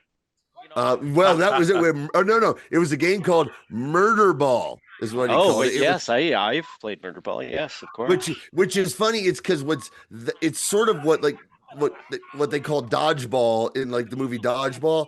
But when dodgeball for Jake the Snake Manning was all the kids in a giant circle outside with a ball with one person in the middle. I remember Murder Ball. And you're like, that was called dodgeball, and you could dodge it, whatever, but you got hit. So you had the rest of your class against you.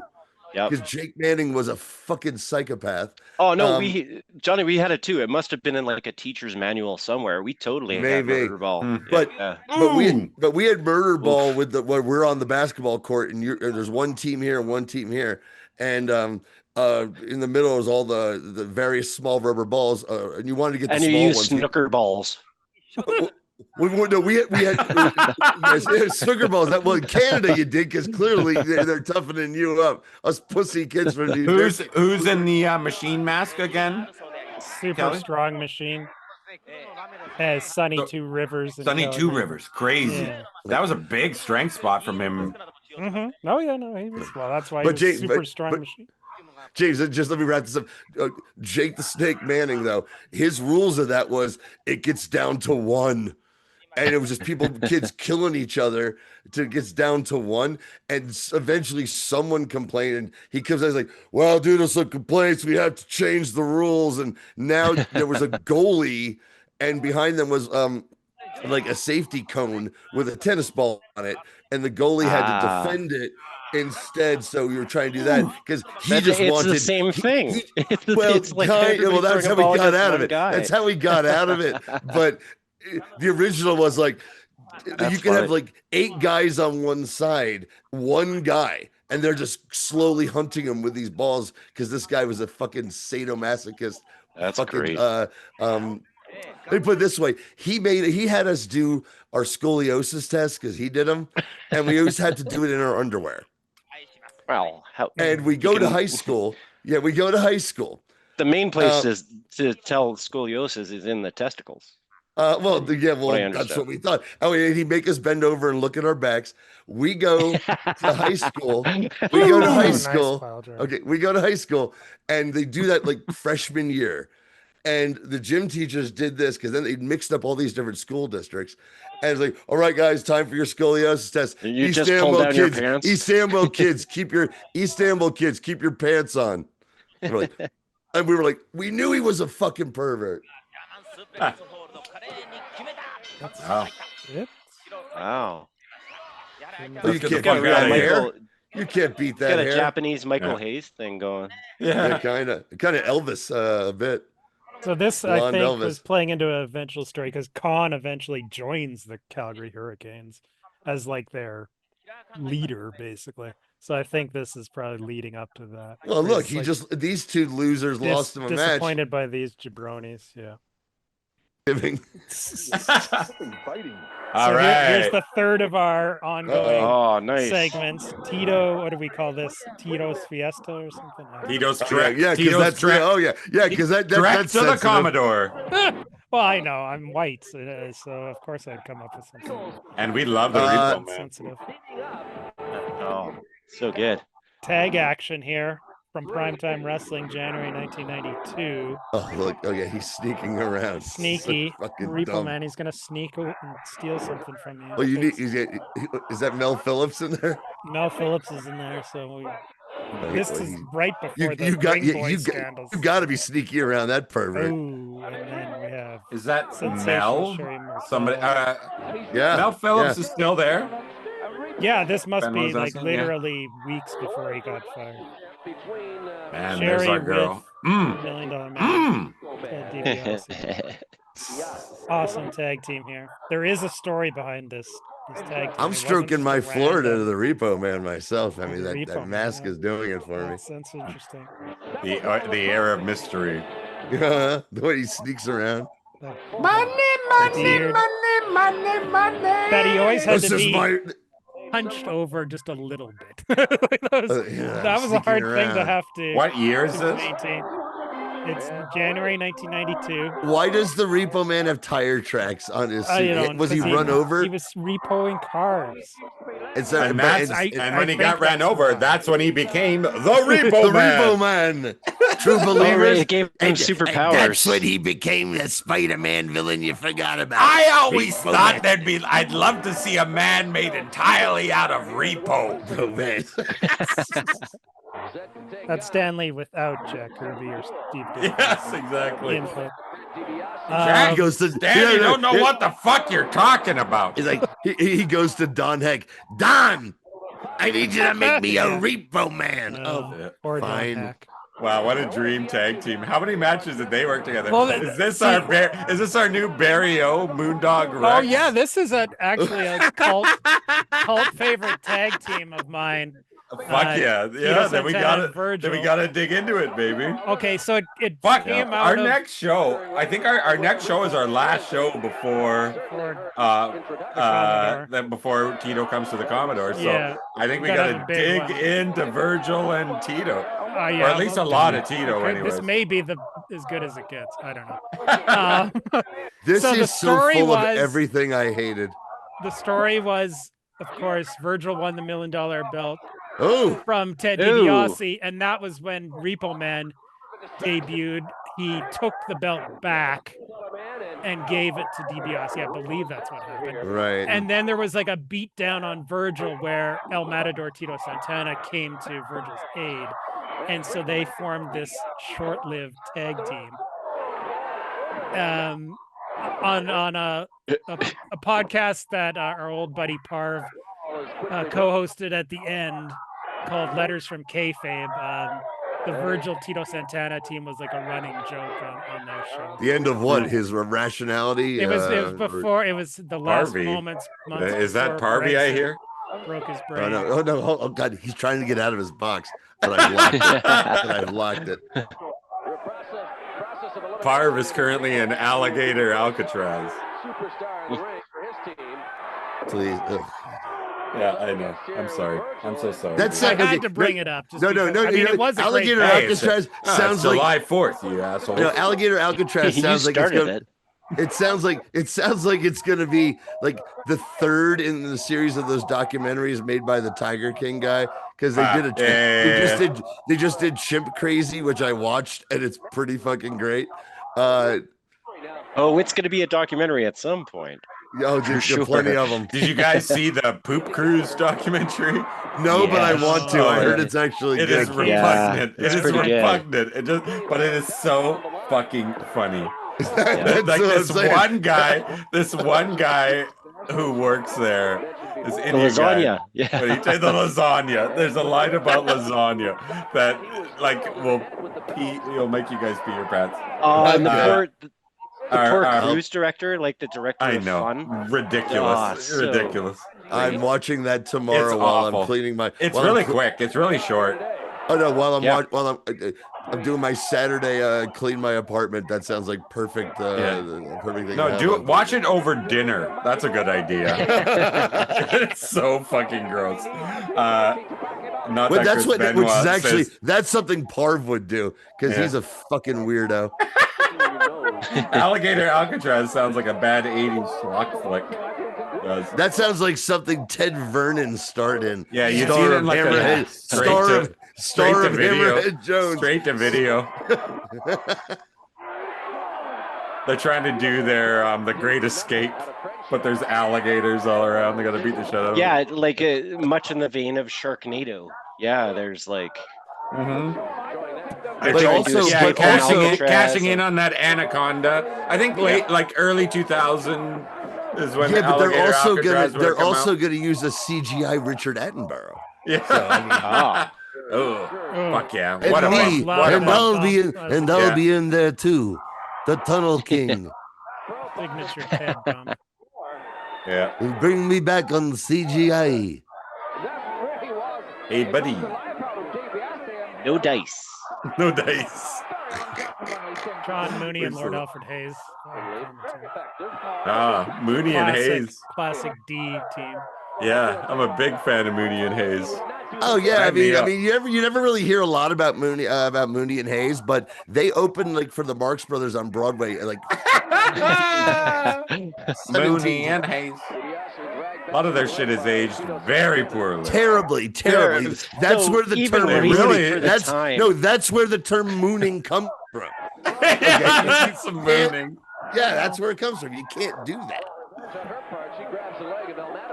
Hey, Matt P in the chat. Oh shit, Repo Man's on the playlist tonight. That's right, because Tito's on every playlist until the Commodore. Matt, know that. Okay, Matt P always shows up when I'm making a joke about a guy's ass or genitals and shit. That's right. Gee, what are the odds?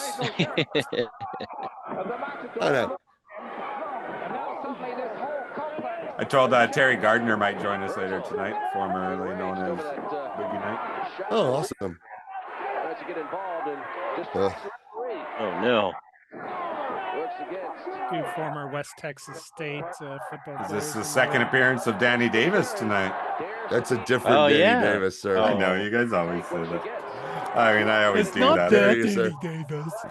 I always fall for it too. What? Fuck you. Then you get me on my nerd side there. Because honestly, I always think roll him up, Tito. That's how you get me, Travis. Because honestly, sometimes I think you just forgot.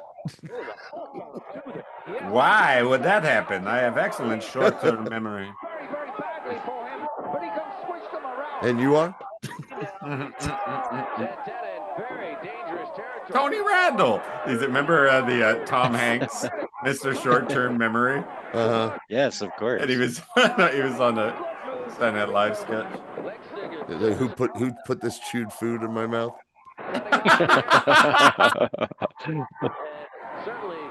That was speaking of my ex-wife. That might have been like her favorite SNL sketch. Hilarious. That's the one that killed her. Yeah. Matt saying it's true. Johnny seems to have the male genitalia equivalent of The Shining or something. Like Matt, what's that? The elevator doors opening and all the he blood? knows to. Yeah, he knows to tune in when you're talking about male genitalia. Matt, loved your.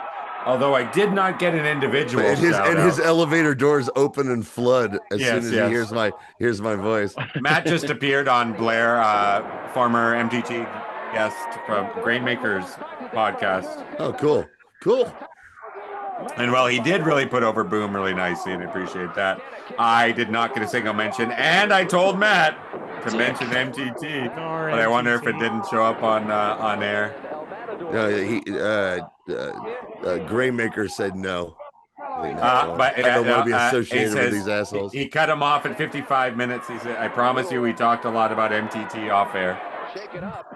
He did have like Matt packed in. How many companies did you pack in that 55 minutes, man? That was awesome. It was crazy because Matt figured out there's 15 companies in British Columbia right now. 15 wrestling companies. Hot, man. You got a hot area. That's what my wife says. He certainly does. Yeah. As it came out of my mouth, I knew I was teeing you up. As it came out of your mouth. Out of it. Oh, it's not a good thing. That's when I knew I teed you up. It's the hot area. The hot dimensional, man. 3-dimensional.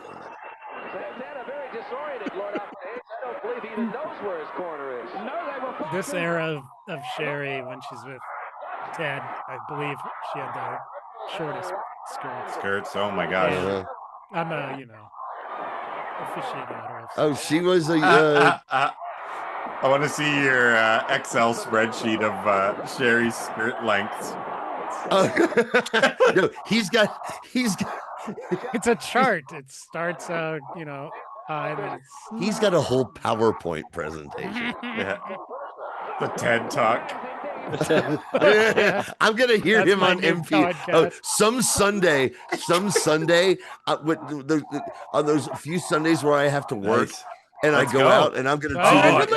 I'm gonna tune in. Virgil was gonna win. I'm gonna tune into NPR and hear Kelly's fucking story on the moth. Hilarious. This Canadian life. This is good action, man. Yeah, not bad. That's so just did it for he me. go to a store to buy those tights as the repo? If I'm to believe he is a true repo he man. repossessed them. He repossessed them. Dude, his coat actually had tires on. You're killing him, Barry. Barry, you're killing that man. He's repossessing. Not he's a good look. Ever. He is okay. Not only that, he is repossessing. He is repossessing Ted DiBiase's property. Yes. Okay. Exactly. Is that the whole thing? That's gross. There's a lot of subtext here. There's a lot. It's subtext. It's very. No, it's just text. It's just text. Will be awarded to El Matador It wasn't racist. It was just a rib on Dusty Rhodes. Okay.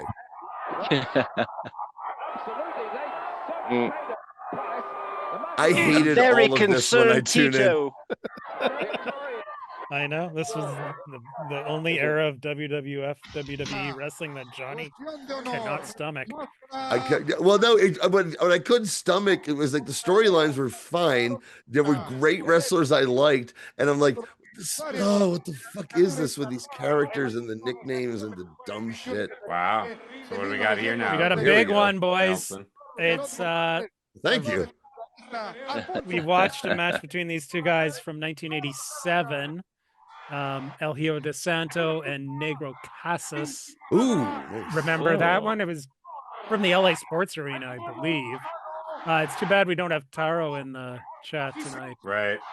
Anyway, this is 10 years later. Incredible trip. I can't wait to talk to him. Happy belated 50th birthday. 50th birthday to Hey, Taro, happy birthday, Kevin. Cool.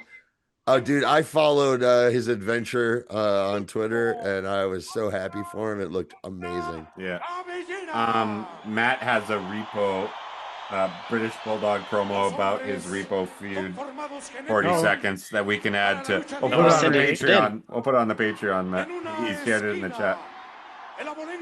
So, of course, this is Mask versus Hair, as it was 10 years previously. I wonder if it's taken 10 years. The split screen. Just to get back to that. Directed by Brian De Palma. This was an anniversary. It's really an homage to Hitchcock. It's an homage to Hitchcock. Arena Mexico. De Palma does it his own way. One of the legendary wrestling arenas in the world. This is a big one. Corona de Producto Mexico. I mean, again, I need to make a note. I'm going to be having I occasionally have movie nights with Dresden where I show him just stuff he would never watch on his own. The Untouchables. Nice. That's one of my, like, I think I might have seen this at least 27 times in my life, which is like a lot. Yeah. He has that many campeonatos? Don't know what that means. Well, that's how many he. How many Canadas? That's how many he can eat. That's how many he can eat. How many caviar Canadas? At least 9.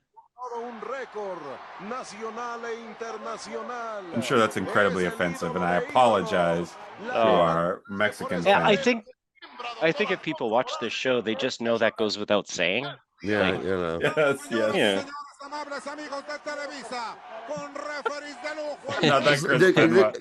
I like that. It should have had how many shots of tequila they can do. Matt was saying the man who gives us such classes as Rock, there will be no mercy at No Mercy, and his wild drunken promo he cut on Alex Wright about doing any wrestling style, brother, and that's why they call him the British Bulldog. Okay, he's talking about the Bulldog promo we're gonna watch later. I see. I like that the referee has the same shirt a shooter girl would. But a girl who shoots up a school? No. Sicko. No, in nightclubs they would have I mean, it must be a Canadian thing. They wear trench coats. They wear trench coats down here. No, we wear short sleeves. They wear short sleeved. Okay. I mean, I know you have. I know you have like one to every one of our like 1,020. But I don't know. We're pretty good for them, buddy. Are you? Okay. Yeah, we got some. Yeah, we're pretty good. Oh, you're welcome. Yeah, thanks. What we lack in school shooters, we make up for in sex crimes. So. Yeah. Well, you know. And weird massage parlors, as we talked about. Oh, no. My brother pointed that out to me. That is something we share with you, my Canadian brothers. It's universal. Is it? Yeah, that's everywhere. In the Western world, I bet. Yeah. It's so weird. I never noticed it when I was like, because once you notice them, you can't stop noticing them. Yes. That's what my brother pointed out. Gotta get Paul back on this show. Well, Canada has a song. It was a commercial called "The Log Rider," And in junior high, we wrote a song called the Jizz Mopper. Now, I wish I could remember the lyrics. Well, you know the original, right? He goes swirling round white waters. That's where the rock driver learns the stuff. It's Canadian Film Board. National Film Board. National Film Board. Yeah. Used to be the sign off often on CBC. Yeah. At 2 o'clock in the morning. Yeah. There's also the sign off at the place where you put a few loonies into a machine and jerk off in a booth. It's when it's just a video. Closes. You're not even getting a clearly drugged woman. It's not like that Madonna video, boys. Matt saying Log Driver's Waltz is going to be in his head all night tonight. Sorry, buddy. So it was jockstrap night at the Log Diver. As we were cruising. Drive that log, you son of a bitch, I said. I'm looking for a real gung-ho type for this ass fucking shot. A real lumberjack. Johnny, you could do it better than I could, but welcome to the Log Driver. Please feel free to tip your waitress. Now here it is Labyrinth. Labyrinth. Okay. It comes out, and it's just a David Bowie lookalike. That's his with a cod piece. With a massive cod piece. But it's not a cod piece, ladies. Is this a foot long? And then some. I saw Bachelor Party in the theater twice. Getting snuck in. We've talked about this before. Snuck in both times too. Did I ever tell you the time that a friend of mine got a fake ID? So we decided to take him to a strip club on a Wednesday, and it just happened to be amateur night. Yeah, because that's what Wednesdays are for, my friend. Usually was the middle of the week. Yeah. Now it was a horror show. It was great. She had a puppet. Oh my God. It was just this three sandwich eating girl who was just like terrible. What you know what? I got to tell you, we did not have amateur night where I worked. Now amateurs were allowed to, like, on a hot night, get up and go, can I try it out and see if I'd like this? Wednesday night was allowed to happen. Oh no! And if it was like a hot Saturday night and some drunk chick was like, "I'm gonna give it a try," and like, "All right," I'd have to introduce them, and just like hopefully they don't lose their fucking nerve. It didn't happen all that often, but we didn't have amateur night. You guys remind me, like I just don't have the willpower or the courage to say it on air about the story James told me about a strip club when we were in college. Which one? The one with the loonies? No, yes, it's loonies. Yes. No, well, that's the first time. That is the first time I ever got beaten up in a bar. Yeah. So is it what I think it is? horrible. Like, did she make change? No, if you put it in the right slot. No, that's not not the story. No, we did not allow such behavior. There was no touching. Most of Canada like at one point Alberta, we didn't have dollar bills, right? So they encouraged you to flick dollars. Loonies, yeah. Oh, that's insane. Loonies. Oh, it got and bad, toonies too. And toonies too, yeah. But no quarters. I'll honestly quarters not a quarter or a nickel. Kicked out of the establishment.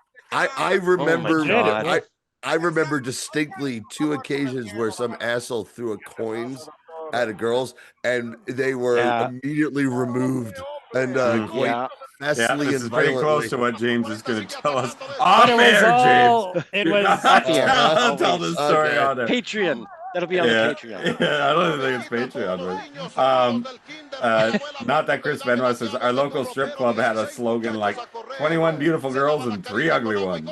They all do. I've seen the first time I saw that. The first time I saw that was on a TV spot when I was in college in Louisville, and it was 100 girls and 1 ugly one. I need to ask not Dr. Death Steve about that one. The cloverleaf here. Kind of Walls of Jericho style. Who is this? They might not be able to dance, but they will get naked. Oh, this is El Santo. Negro Casas. Negro Casas. I don't know Santo yet. I thought they were going to talk about this Oh, they're legendary match, speaking and they're just Spanish. talking about strip clubs. Too late in the show for any astute observations. astute talking. I mean, just imagine being in a strip club and on the TV they had this match, and you were like, interesting. Look at him selling that late in this match after all that grapple. I mentioned this before. The first time I saw Bret Hart versus Mr. Perfect at SummerSlam, where Bret wins the belt. No, it was in New Jersey. It was, but it was New Jersey. It was a go-go bar because you weren't allowed to get naked in New Jersey and have alcohol.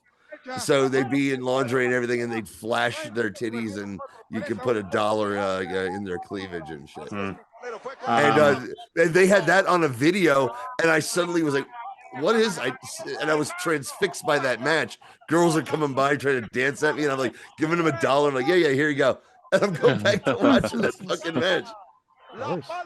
Benoit saying this is a much different style of lucha than he's used to seeing. Matt, for sure. Matt D has pointed this out a lot. So many people's idea of lucha was based on what they saw on Nitro. 6 man's go. Right. Yeah. Lucha. Like and that was cruiserweight not like and I love Matt D, and in his own inimitable way, he's like, that was the worst thing that ever happened to the art form. Well, yeah, you could say that about American style wrestling too. But it is true that became the perception of lucha, but it was more about this. Yeah, it can be very technical, and the brawls can be just as awesome as any brawling anywhere. But it's also this has layers to it, because this was a feud that had been going on for at least a decade with all kinds of different permutations, twists and turns, and all Which is that. another thing that's great about lucha, at least back then. You know, these guys wrestle until they're in their 60s and have feuds that go on just as long. You know how I feel about a feud that never stops. Yeah, I love it. Well, Santo, I think, just retired recently. Negro Casas is still wrestling, as far as I know. I got to see Santo wrestle with his son in Yakima, Washington. Yeah, that's right. That's right. Crazy. He was my wife for joining me on that trek. It was like, that's crazy to think about. He was in movies, Santos. Well, his father El Santo was a legit that was El Santo movie star in Mexico in the 60s. Dude, he was venerated like a pope. He was. He was like. You know, his funeral was attended by like 50,000 people. Right, they laid him in state, basically. Yeah, it was a state. Yeah, was it? It was as important as any person dying in Mexico at that time. Legit. I mean, El Santos, to his culture, he was the biggest star in wrestling history, and has become part of the imagery of the culture. Yeah. To the point where I go into some like chain Mexican restaurant around here, and there's Santos. Who was winning matches earlier in the night with that move? Johnny Stewart. Johnny Stewart. Spoiled rotten Johnny Stewart. That was one of Richie Rich's enemies. I remember that one. Totally. He teamed up with Richie's rotten cousin Reggie one time, and they took on Reggie and Cadbury in their superhero. But it was their superhero in their superhero persona. Yeah, spoiled rotten needs to hang out with Cadbury the way he fills up his chocolate. I love the idea of him showing up in white tights, but then before the match put all the chocolate in his pocket. But before the match starts, he fills his pants, his tights with poo, and then it opens up, and that's where you see his name. So funny. Richie Rich's butler was Cadbury. That's right, right? Yes, but Cadbury is also a But name. Cadbury, No, they're I know. chocolate. I just want to make sure. I can't control myself. I want to eat my name. Master Rich. Master Richie. It's called scat, Mr. Richie. Ask your friend Hot Stuff. Ask your friend Hot Stuff about that. He'd know. He's the one who told me all about it. I promise you, there's peanuts in both. I got him.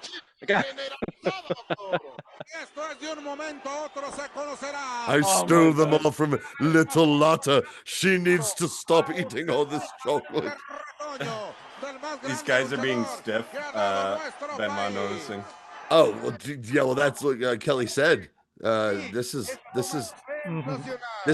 for real. This is about being for real, and yeah.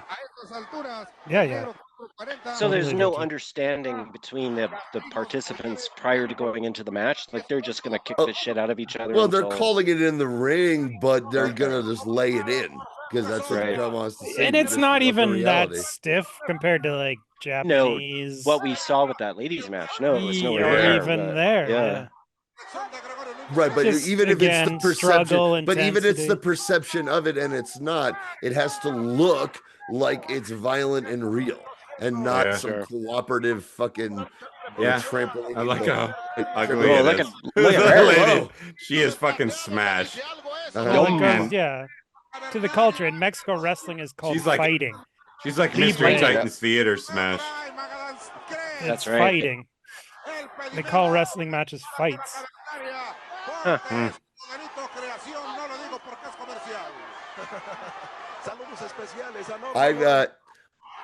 might have mentioned it before, but the little Colorado indie here that's been around forever and has managed to stay alive. I was at a show that was a TV taping for their YouTube show on an afternoon here in Longmont years ago, and there was a Mexican American family of women from a grandmother and a daughter, and then her daughters, all in black, clearly had just come from church. And they were in the front row, and the heel manager is cutting a promo with his guys and shit. I do some heckling, get a laugh. They just start, the grandmother loses her mind, and they won't shut up. They're screaming, and she's just yelling in Spanish, like, fuck you, fuck you. It's totally into it. And I couldn't wait to watch this on YouTube. And I found out they refilmed it at a different location because they deemed it unusable because she was screaming at this fat asshole the entire time, and he couldn't get to his promo. It was awesome. They were all in black and lace. At first I was like, are they here from a funeral? And I'm like, oh, it's church. This is straight an from epic church match, to the wrestling matches.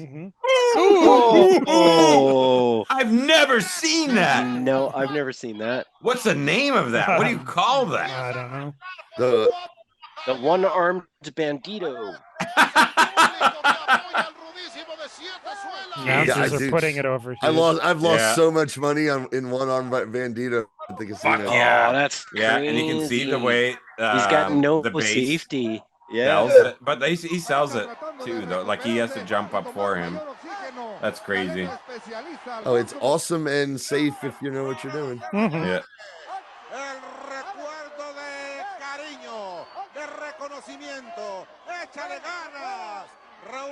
Great mix tonight, Kelly. Yeah, Kelly. Kelly, good job, man. In a way, it's what the idea of America should be. Yes. Of course, that was totally conscious decisions on my point. Awesome. Yeah, and we still have a main event. See, Kelly's a much more subtle artist. I get across my points like last show where I just I want to show a bunch of LAX burning the American flag on TNA. That's what we or threatening to. Basically, I love the Corona. You all have the pulse. Great for things to watch. Benoit, we were looking for ideas for a good July 4th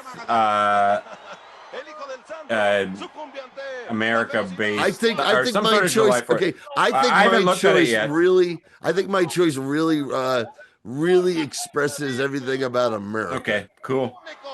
Yeah, but I think we're covered. We are gonna watch. Well, we'll tell everybody. Shouldn't be a secret. We're gonna watch Let them know. Dick the Bruiser on David Letterman. Oh, awesome! I've had that in my David back Letterman, pocket. the morning show. Yeah, I had that in my his back morning pocket. show. Awesome. Wow. Yeah.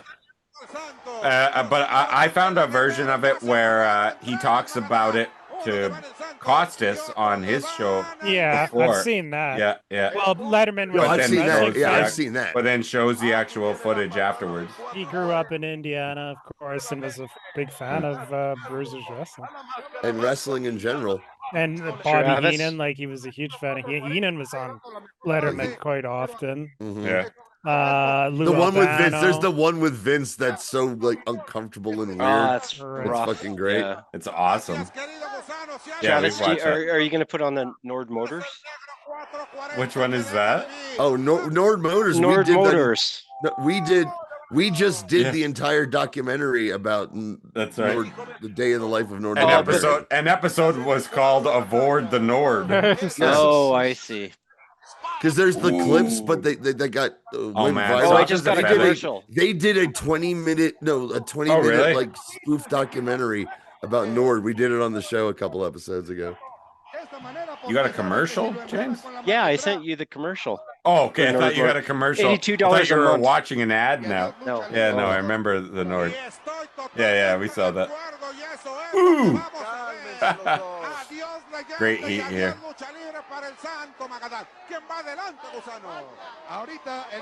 Listen to this asshole using all the inside terms just because he's in a successful professional wrestling promotion. He's using all the fucking inside terms here.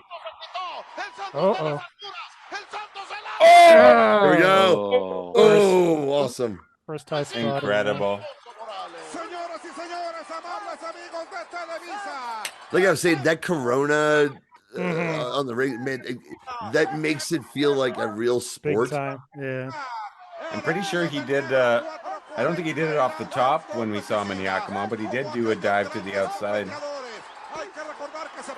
Yakima and my company has that I own, my company that I work for that has a branch in Yakima. Yeah. Yakima sounds like a place like in a Open Crosby movie. They're like listing all 100%. the places they've had to play. 100%. You know, while they're just trying to get.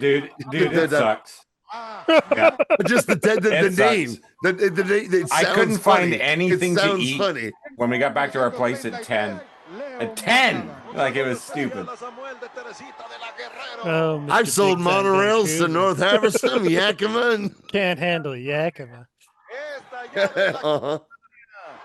Sounds like Chilliwack. Chilliwack and Yakima were not successful in the vaudeville circuit. Give me a Chilliwack and then a Yakima, and I'll get out of here, lady.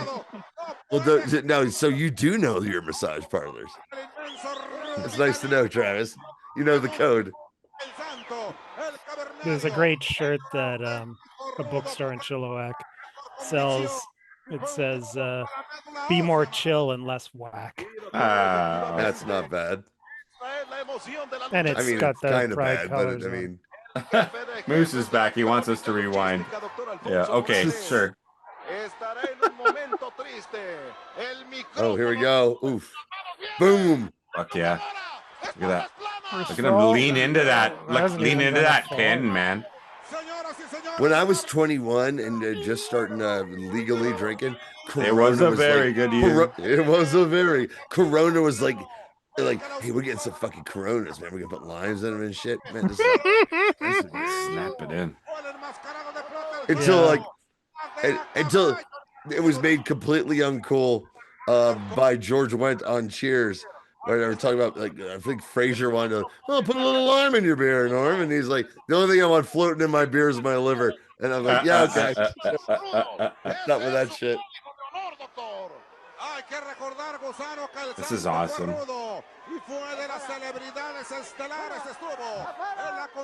Get the fuck out of here. I know. Man. I've totally got to go to the bathroom, but I can. I know. Let me grab one more beer. Pause it. Yes.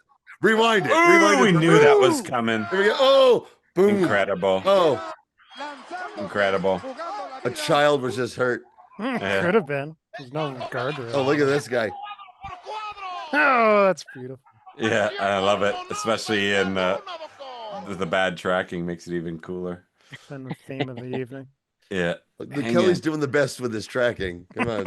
Yeah, this is all coming straight out of his VHS player. Yeah, dude, everything out He's there gonna is take it stuff out and blow on it. Dude, his entire setup is stuff they found at swap meets and flea markets. Well, It's a that's weird not far from collection of VCRs and Estate Betamaxes. sales. You should see. Well, Travis. It's really something. Yeah, it's really something. Oh, that's the world I grew up in. Nelson my father compound. No, Kelly, like I mentioned, my father was an auctioneer. We did estate sales and collected our own. That was interesting. Like he started like he was going to put on a sharpshooter, but he spun too much.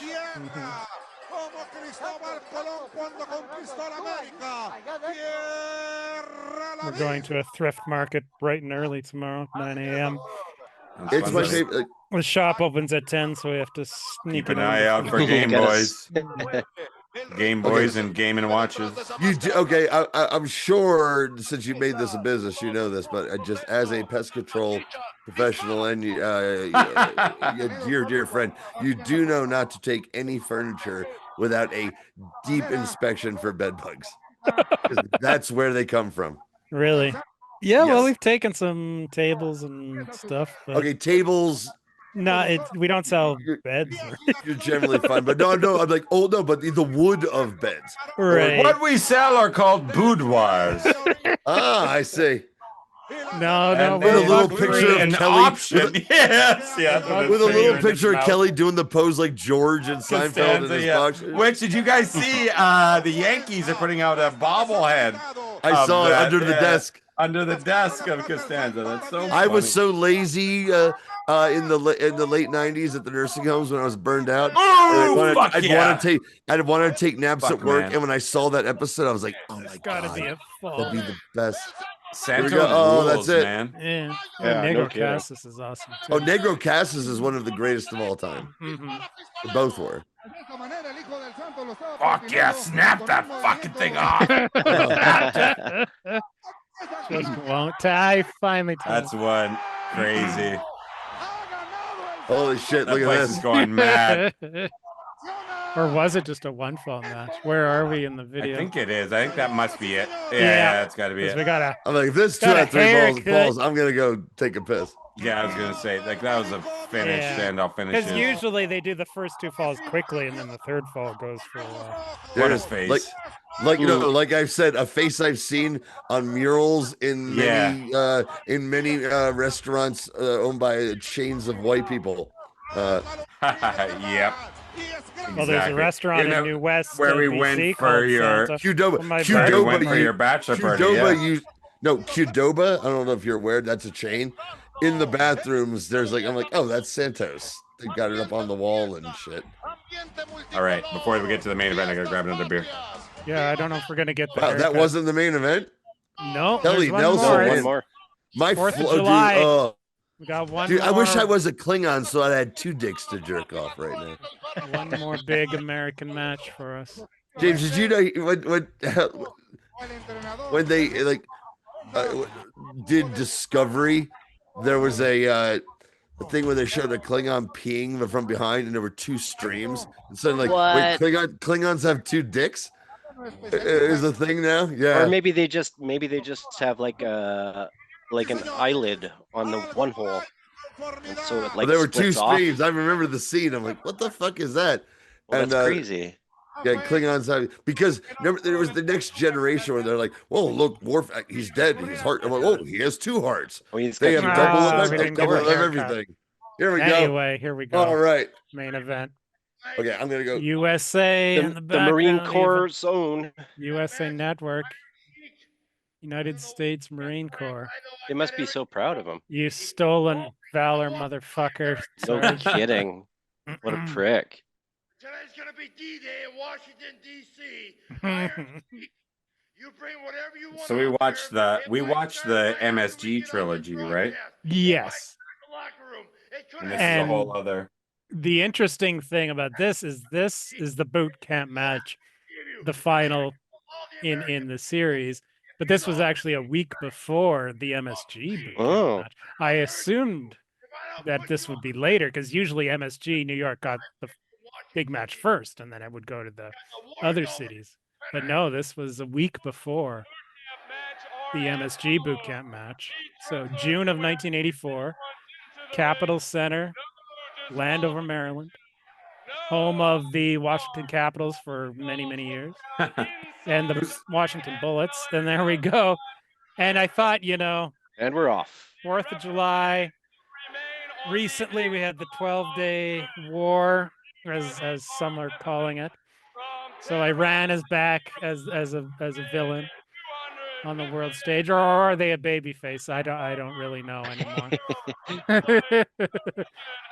After years of being a heel, they are now baby faces. But I guess that's true. In real life? Yeah, I would say so. Yeah, they're the baby faces now. Yeah. Yeah. So this was back when they were solidly the heels on the world stage. Yeah. Yeah. Putting this match on when we're the drunkest in our current political climate is a great choice, Kelly. Yep. I know. Mwah. Yeah. Nice Here we choice, go. Kelly. Yeah. This is how we're gonna get noticed on YouTube for all the wrong reasons. Well, I couldn't find any matches between a guy from Iran and Israel, so this is the next best thing. No, Barry Horowitz. Never fought Barry Horowitz. Colonel Wow. Mustafa. No, didn't we Barry watch Horowitz. it? Didn't we watch it in the Masters of Wrestling? On Yes, that one we night? did. The Mighty Yeah. Maccabee. The Mighty Maccabee. Yeah. Here we go. Slaughter was so popular right here that, like I said, this is when we were 14. Hogan wasn't on Saturday morning except for a promo here and there. All of this shit played out on TV. Yeah. Sergeant Slaughter was just as popular, if not more so, than Hogan. That is true. But it National also hero. Dude, they'll let anybody enlist. Wow. Yeah. Wonder what that's. Yeah, that was that guy, that kid who hung out with the kid. With Kid Rock. Kid Rock. I was The gonna midget, say yeah. he's not a kid. It's Joe C. What was Joe his name? C. Joe C. Joe C. Shout out to Joe C, Joe baby. C. Oh, a Moose woman knew it almost before got any of us. knocked out trying to get. I went with the joke they did on Raw where Joe C's hanging out like drinking beer and smoking cigars with the APA, and Kurt Angle comes in. Who got this child drink beer and smoke? Hilarious. There you go. Boom. Shiggy Baby's still in good shape right here. Yeah, this Won't was last just long. before the gut. That's what Matt was just saying. Is he's still got a gut and a six pack at this point. Oh yeah. Yeah, the gut. His rare. His innie hadn't become an outie yet. No, still an innie. Confirmed innie. Benoit noticing the lack of guardrail and security here. There, I see some That was guardrail. a theme of the evening. Well, this is a simpler time, man. You didn't need guardrails back then. It was like they kids were didn't need to wear careful helmets enough. when they rode bikes back then either. You didn't Well, a have to bunch of give. You fucking didn't have to pussies. give warnings to the people drinking your $5 beers at your show. $4 beers, get the my fuck friend. Out of the way. Oh, $4. Good for you. That's a pretty good deal. Yeah. And there's noted friend of someone who surprisingly was also on the Epstein list. Is that Dick Worley as a referee? Well, Really yeah, maybe on on the the Epstein outside. list. Was he on Yeah. the Epstein list? Yeah, He was he's the a- captain. He actually flew the fucking plane. It was crazy. No, he was the referee. He was the referee. He's the referee. He was both. Well, But Johnny, technically, you know how He infamously put he it was on a really autopilot. bad referee. He wouldn't be able to No, step in on time. I've said, And a dude, bad pilot. I have said that Dick Worley is actually a very good referee. I just it grew. There's the all about like kind of making it about himself and being like a tough guy. I don't like, Right, but right. in the ring, he's a very good referee. Matt was asking, did you guys ever see the clip that Steve Carino talking about the promo that Iron Sheik cut at the Masters of Wrestling event? It aired prior to the Mighty Maccabee match. You know what? I know I did, but I don't remember. I'm sure it was bonkers. Interesting. Holy shit, my granddad. It is whirly. And see, for this match, it's the boot camp match. No referees on the inside. Whirly's wearing a shirt like Jake, like noted pervert and my gym teacher Jake the Snake Manning would wear.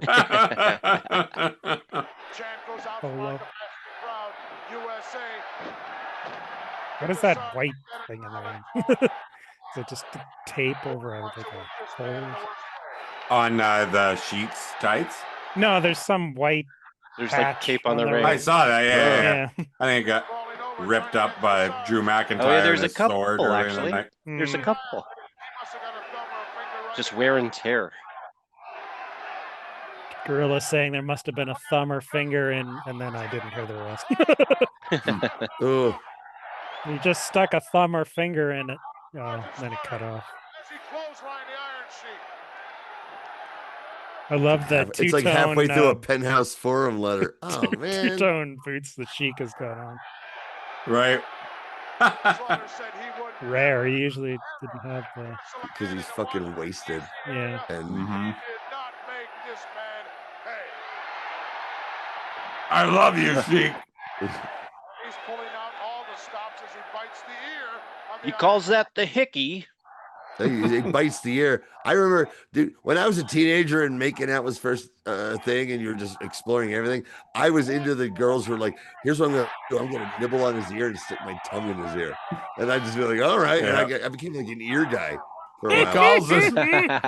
He calls this the sweet nothing. That was it was completely something that left the sexual vernacular right around 17. Ear stuff? Yeah, you didn't have a sexual vernacular in 17. Oh, I got a sexual vernacular one time, and it took months to get over. I was fucking okay. I was fucking so young that when I think about my nephew fucking that young, I'd be like, he better not. Don't think of your nephew fucking. I don't want to, but I'm like, wow, I was amazingly young and stupid. What the? And getting pussy. Nice. He's got a. Okay. He's got the loaded boot. Oh. Yeah, to counter. Yeah, he's got his own loaded Sheik's boot in this one. I remember this. good jumping stomp. Yeah. That could have went really bad. Well, see, a hero like Sergeant Slaughter isn't used to having a loaded boot, and it threw off his Joe Theismann landing. Yeah. Compound. One foot was heavier than the other. He's not used Sid, to that. of course. Here's my boot. I love this. Oh. Or Kevin Nash when he stepped into the ring. Well, yeah, that was just taking 2 steps in his quad. Right after that was his first match back after an injury too. Yeah. That It was so funny. Tagged in, 2 steps. I bite you. And it was also it was also an example of how many fucking weirdos and assholes there are in or in like the internet wrestling fandom who just like, we hate Kevin Nash because of what he did in business, and that happened. Like, good, I'm glad he's fucking hurt. And I remember going, what the fuck is wrong with you, dude? That's super fucked up. I remember I was watching it, and at that time I had kind of stopped watching it regularly. Yeah, and I remember just laughing. I was watching it going, I can't believe how bad this is. I just spoke to how like they kept giving these fuckwads 3rd and 4th chances. Like remember Kelly, we watched a Rumble when Diesel showed up as Diesel, and he got I remember that. I hated it. He got thrown over the top rope, and it almost looked like he was about to try to skin the cat when he got over the top rope. And there's no way he was. I couldn't believe they brought him back. That was the most Vince McMahon thing. They did it with Scott Hall too. We're gonna bring him back as for Scott Hall. It was like he's gonna be inducted as Razor Ramon into the Hall of Fame. I'm like, oh, okay. Did he? I didn't ever saw. Yeah, I was gonna say he never came back and wrestled as Razor. No. They inducted Razor Ramon into the Hall of Fame and not Scott Hall when Vince was like, this is the last dumb things. I mean, what a suplex that was. It was the gimmick that changed his. Did career. they It ever was, fix that? but being Scott Hall also was part of why WCW Oh, of fucking. course. How much punishment can one individual take? I mean, Scott Hall or Razor Ramon was the apex of his in-ring career. So is he only in the Hall of Fame as Razor Ramon? He's not in there as No, Scott Hall? No, he's- because I they think one of also those have guys had they also have them in multiple- as a group, and he's Scott Hall in there, so it Yeah. doesn't really. Isn't matter. like 1, 2, 3 Kid in now 3 times, or am I think 2, Yeah. maybe. I don't think. No, Brett and Austin are Blair is in for 3. sure 2. No, Brett and Austin are the only ones who are in 3 times. They got in. Oh, because this of their year match was inducted. because they put their match in. Stupid. Well, you know what? Nothing I don't makes give a sense. shit. A, I don't give a shit, and B, they were the best part of the Hall of Fame. The Hall of Fame was that the Hall of Fame that looked like it was a Steve Jobs presentation. They were fucking doing it. It was like a awful. TED Talk, yeah. Like a TED Talk. And the best part was Austin and Brett given a certain amount of time going out there and stealing the show.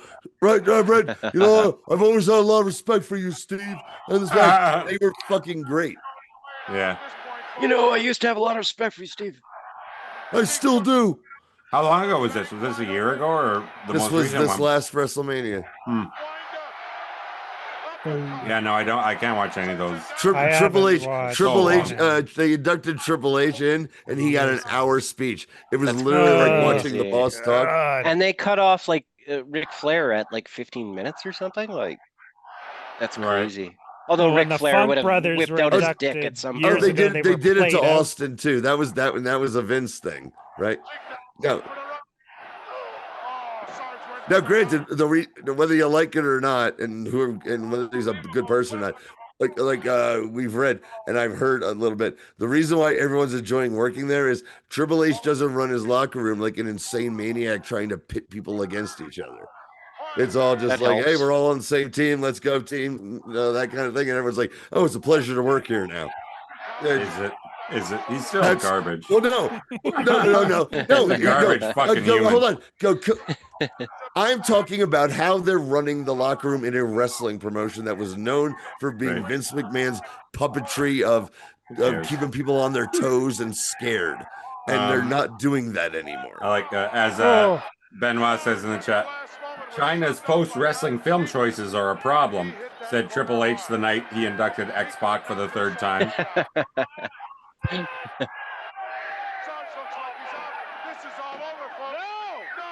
Well, I have seen that movie One Night on China, and based on what her vagina looks like, you can really tell she lifts weights.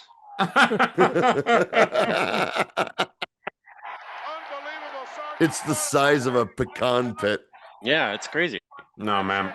WWE's Like a been Georgia more peach, openly, except from the they've inside been out. more openly MAGA lately. Too. Yeah, I know. And what's Yeah. funny is it doesn't get over with the crowds because the crowds generally are WrestleMania not. at the White House is going to be like the next thing. Well, no. Trump announced that it's going to be UFC. Well, I know that's why. I meant Right? But I don't think like WrestleMania. SummerSlam in the Rose Garden or whatever. Well, but every time they try to drag these people out, the audience rejects them. They booed at WrestleMania.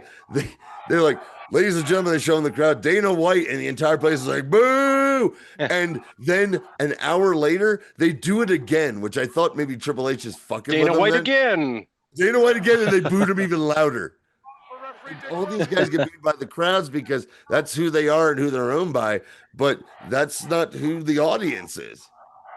Generally. Tremendous amount of strength and guts kicked out of there. So I read a weird thing that there's a theory that they're just waiting for Triple H to power out so The Rock could Oh, take there's over. there's Is been there so any- much.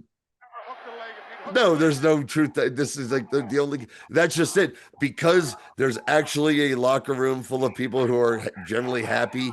Like I heard an interview with Cody because, like, there's like almost no sharks anymore in the locker room. Everyone's just there and happy to be there, working at the as a fucking team and all that bullshit. People need something to. What's the drama going on? Because there's definitely something going on between The Rock and Triple H. Because one year The Rock likes to come and go, "Here's what we should do," and fuck everything up. He just comes in every 5 weeks. And last year at WrestleMania, they managed to take his bullshit and turn it around and make it work. This year, it was the Cena turn. And then The Rock was like, you know what? I don't want anything to do with this now. But he was a big part of it. And it's been a disaster. Slaughter Cannon. Anyway. Sergeant Slaughter. Oh, he's got the loaded boot true off. American. Amazing. Loaded boot. Get up, Whirly. Yes! Yeah, Whirly. USA! USA! USA! He stole his boot. Beautiful for spirit. I'll tell you what. Abe is still over like Rover at Boom, but the USA chants do not happen anymore. Oh, of course not. Of course do that. They still do ironically. They still do the four more years chants every now and then. Okay, you need to train them to sing the Battle Hymn of the Republic because that'd be period appropriate. That's what he should come out to. Mine eyes have seen the glory of the coming of the Lord. It is a nice song. He is smashing up the alley in a green He and is yellow smashing Ford. up the wrestlers. All right, well, this is our last match tonight. I want to thank for you, all of you out on YouTube, and we love you, but for the elite few, and I do mean few, on the Patreon, there's more to come. So if you want to be part of that elite, you want to be part of that elite few, $5 a month. We've got a lot of magic there. Yeah. Happy birthday, America. Ooh, right in the fucking mush. I want to say I love the West Coast a lot. I love Washington and Oregon and California. You guys kick ass. Wait, hold on. Are we about to have one of those East Coast, West Coast rap fucking issues? Yep. A rat-a-tat-tat. Terry Daniels. This guy's dressed. The little little fat sergeant dressed like Wonder Woman. Dressed like Wonder Woman. Little fat sergeant come out to end match dressed like in Wonder Woman underoos. Oh, look at this sexy motherfucker. Sergeant Slaughter. I spelt sergeant. That guy's got a Dirk UA. Diggler. United Artists. Yeah, they're a good movie. Yeah, they're pretty good. Some other guy has a Warner Brothers sign. He loves Marie Pickford. That's what it is.